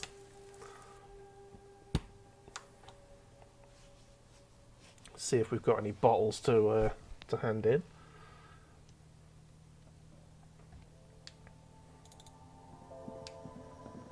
The tear machines, your bottles clunk into the machine, and the money appears with a satisfying jingle. You're a richer man now. Excellent. That wasn't much though, was it? Shit. Oh, hello, Ravers in the Portugal. How are you, sir? How much longer will I stream? I don't know, man. It's getting quite late now. I think we're gonna have a very interesting conversation with the woman we tried to hit on right at the beginning of the game, and then it's gonna be the night time, and then we shall restart anew tomorrow with the new day. However, we are currently trying to make enough money so that we can have a room for the night without having to resort to staying in an old woman. Okay, tell me when so you can raid me. Oh, nice. Yeah, I don't know. It's probably going to be another evening stream tomorrow because it's me Mrs.'s birthday tomorrow, so I need to take her out for some drinks, something to eat. Hello. Let me know if I can help you with anything. Do you have any recordings of the Colder Mama Ducker? The Colder Mama Ducker? Sorry, I would never have guessed that you were that interested in ultrasonic sounds. Or birds, for that matter. Oh, enjoy Poker Quest, man. Happy days. I've been thinking of quitting the RCM. Nah, I have hobbies, just like all normal people, because I'm a normal person. Oh, I didn't mean to imply otherwise. Well, it's been a while since I've gone hunting for the Koldi Mamadakwa myself. Once knew a group of young musicians who decided they didn't want to play music anymore, and started looking for all kinds of interesting sounds instead. Yeah. Yes, Wednesday we will be playing some more Back for Blood, so you're welcome to join us. That'll be fun. This was before, you know, lost touch with them after all of that. That sounds cool. Cool or not, one of them was obsessed with recording the Koldi Mamadakwa, and he was one of those passionate people who know a lot about all kinds of strange things. So he got the rest of us to join in his search. Did you ever find it? We thought we did. We got together all these recordings of unusual sound patterns, compared them, cut them up and combined them into the Symphonia Koldi Mamadakwa. Can I listen to it? Unfortunately, I don't have any recordings from my old life. None at all. But I do have a tape with some ultrasonic sounds that might be what you're looking for. He starts rummaging through his tapes behind the counter. Do we really have time for this?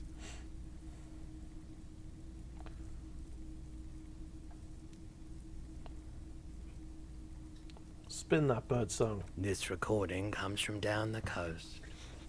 Wasn't looking to record anything specific. Just left a recording device there one morning. Keep in mind, I have to slow this one down enough to make sounds well over 200 kilohertz audible to the human ear. It will be strange. He switches on the tape player, and the speakers begin to emit a low hum. As the hum grows louder, modulating but always unnaturally uncomfortably low, like it's coming not from the speakers, but also from inside your chest. Breathing is becoming difficult. There's a growing sense of dread. The sound is coming from inside you, but also surrounding you. It feels as though someone is standing just outside your range of vision and watching you, doing this to you. He nods to you, reassuringly, just as more diverse, higher-pitched sounds, some random, some appearing to form patterns, hit your eardrums. What's that? Gulls and skewers. But He raises a pointer finger and inclines his head toward the speakers. A new, very high-pitched, shivering sound emerges amongst the others. That's it. The signal in the noise. The thin whisper. A low range of sounds is easier to handle with a focal point, but still troubling. You are mesmerized by the sounds, but also feel nausea welling up as the motif continues, then begins to recede, dissolving in what must be the sound of water lapping at the bank. you know, now that I've listened to it on these new speakers, it's not the Koldi Mamadakwa. Wrong patterns, wrong photons. Probably some insect trying to sing higher than its predators can hear. Still, fascinating, aren't they? Early morning sounds. Nice. There's other business to take care. Oh no, I have something else to sell. Sure. Let me have a look. A fascinating photo of a corpse here. No. Let's. I'll check my pockets. Anything else you're thinking of selling? Okay, so I've got a postcard there. I think I'll sell that.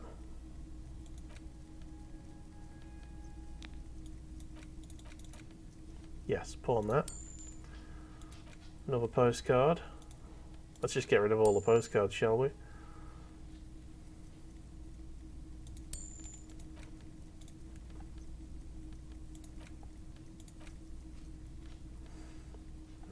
$8. I have a feeling that's going to become useful at some point, so Postcard, pawn. Postcard, pawn.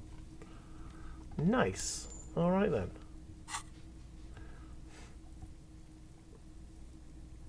Nice.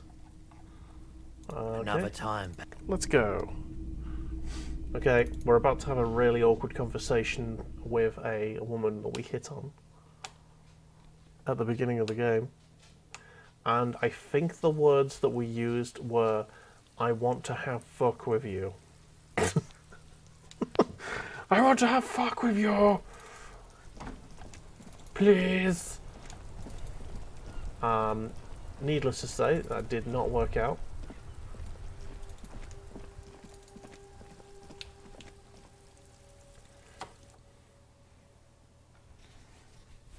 Oh, what?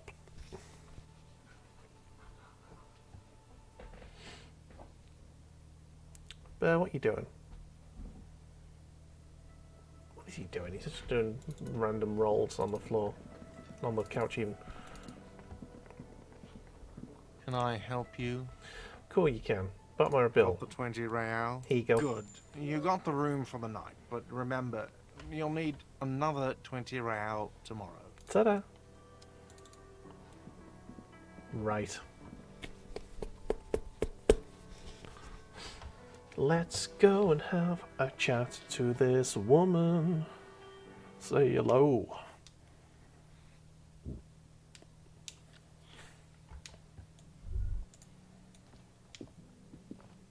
The door is closed. Knockety knock. There is no answer. It's nighttime, officer. A young woman like this is probably out partying the night away. Drink and drugs. Sweet drugs are involved. Loneliness be gone. Sweet drugs. Thanks, electrochemistry. In the Jamrock Quarter, the Palaceum for music, company and men, or the door to the river for death and synthetic opiates. Away in the east in Coron, in a starlit boîte de nuit like La Chiotte, far from here, and you, shivering dog. We should come back in the morning. Sure we should. Right, let's go outside and see if he wants to have a little chat about what we've done today.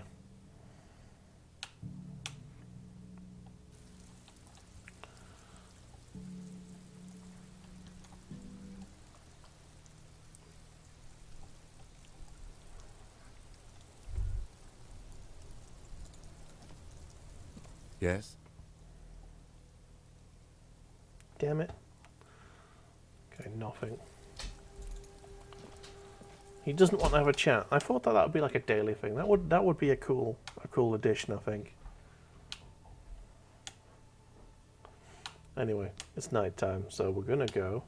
I'm gonna see if the tape player in my room can be used, or if it's completely inoperable. See you in the morning. Oh. Bye. Oh no, that's unusable. All right then. Let's have some The bed kit. is still cold from the broken window, and not too inviting, but it's yours. Go You've asleep. earned it. It's not easy, but your bones are so tired from what feel like weeks of work on the case. You have to try. After what feels like hours, you feel you might be sleeping. All right, body. Give me your worst. I've had 2 days off the alcohol and drugs. Well, off the alcohol. I think I have actually taken some drugs. Thoughts, baby. A million little lights in the dark. You're one fine instrument, brother. All those faces and all those names. All that laughter and screaming and scheming around. Every corner and every street. Now that is the voice of a sex offender. Recorded in you forever on Faraday.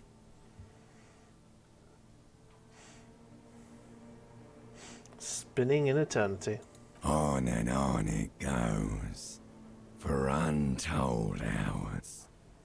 At the disco where you first asked her to dance. Oh god, it's about the ex. Rising, rising.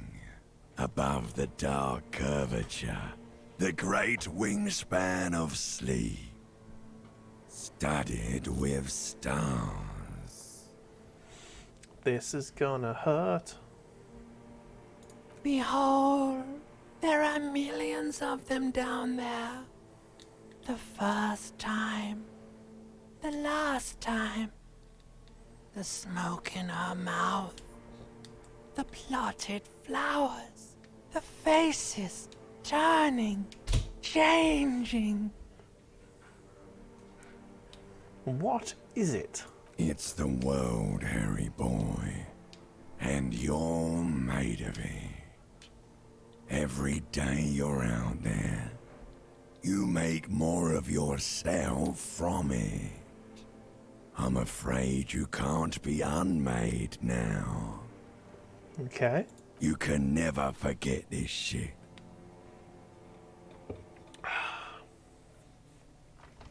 The rain, the snow. I don't want to. It's beautiful.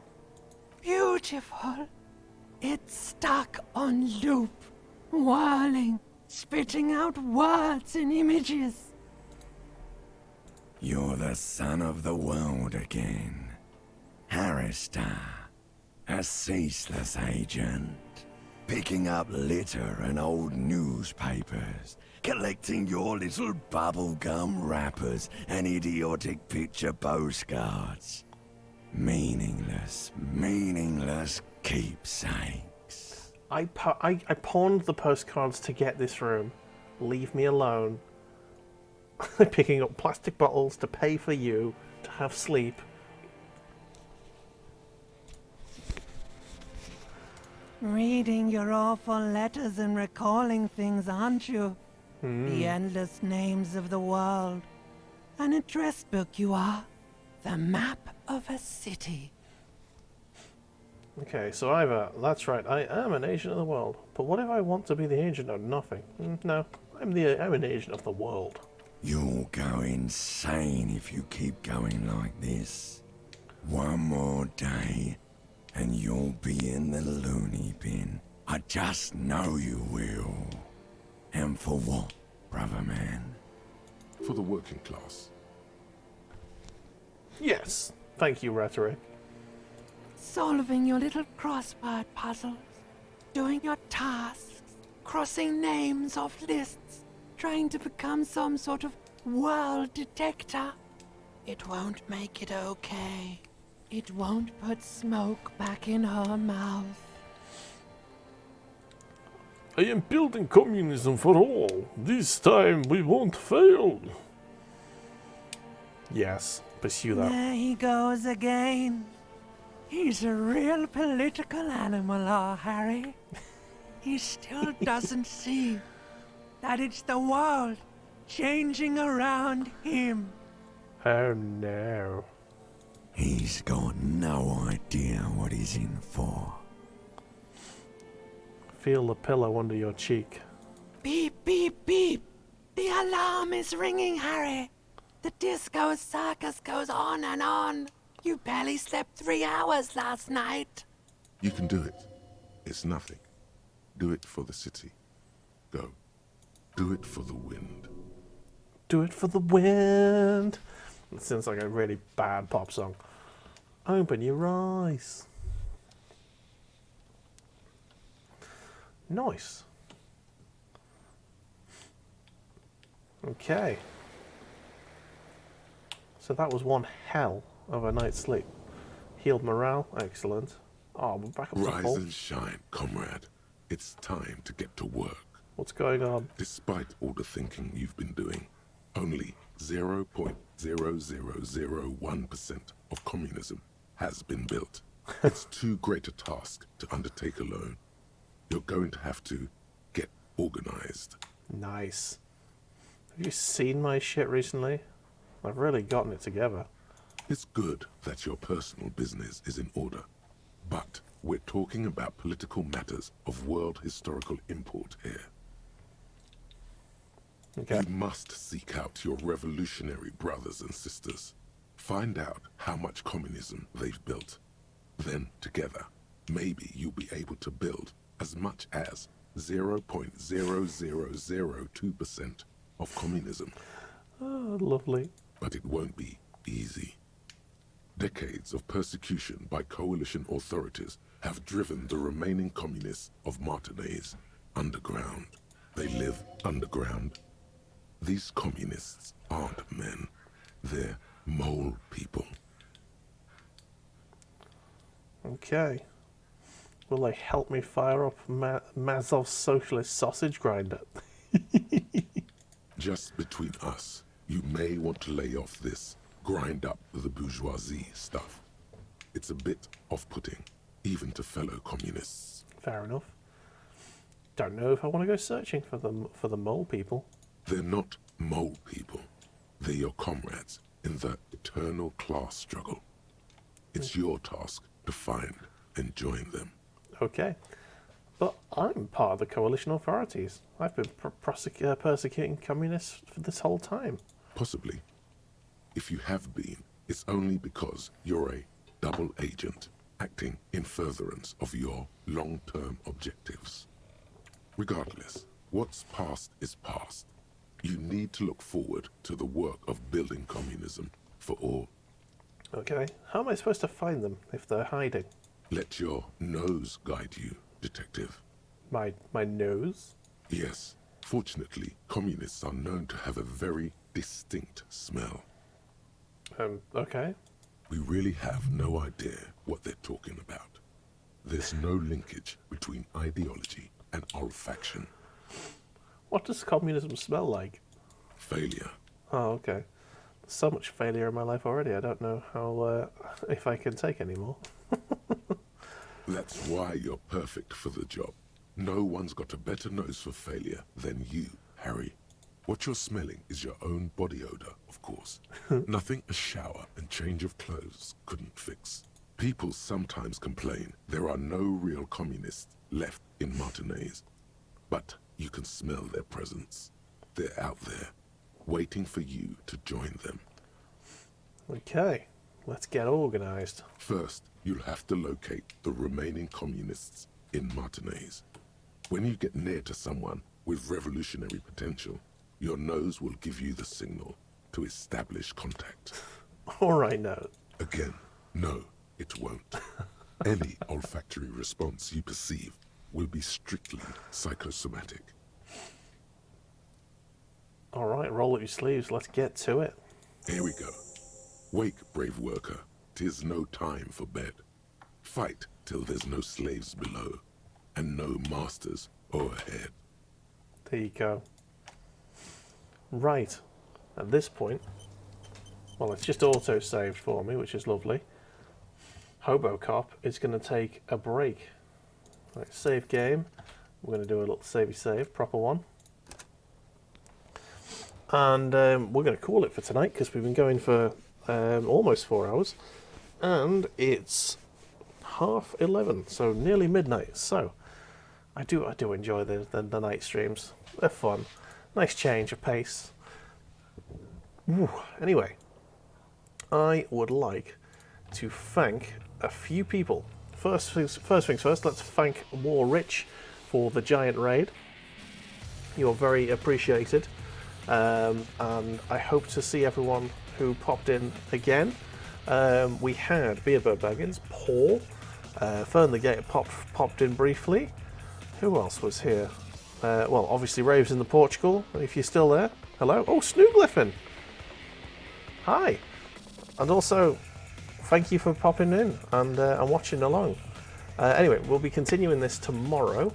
It's probably tomorrow evening, so it'll probably be a similar time. And we're going to start with that really awkward conversation, so don't miss that. I think we'll probably be starting about 7, so stick around for that. We have a Discord server, you can join that.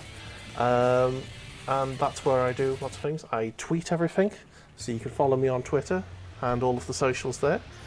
Anyway, Let's have a look and see if anyone's raidable.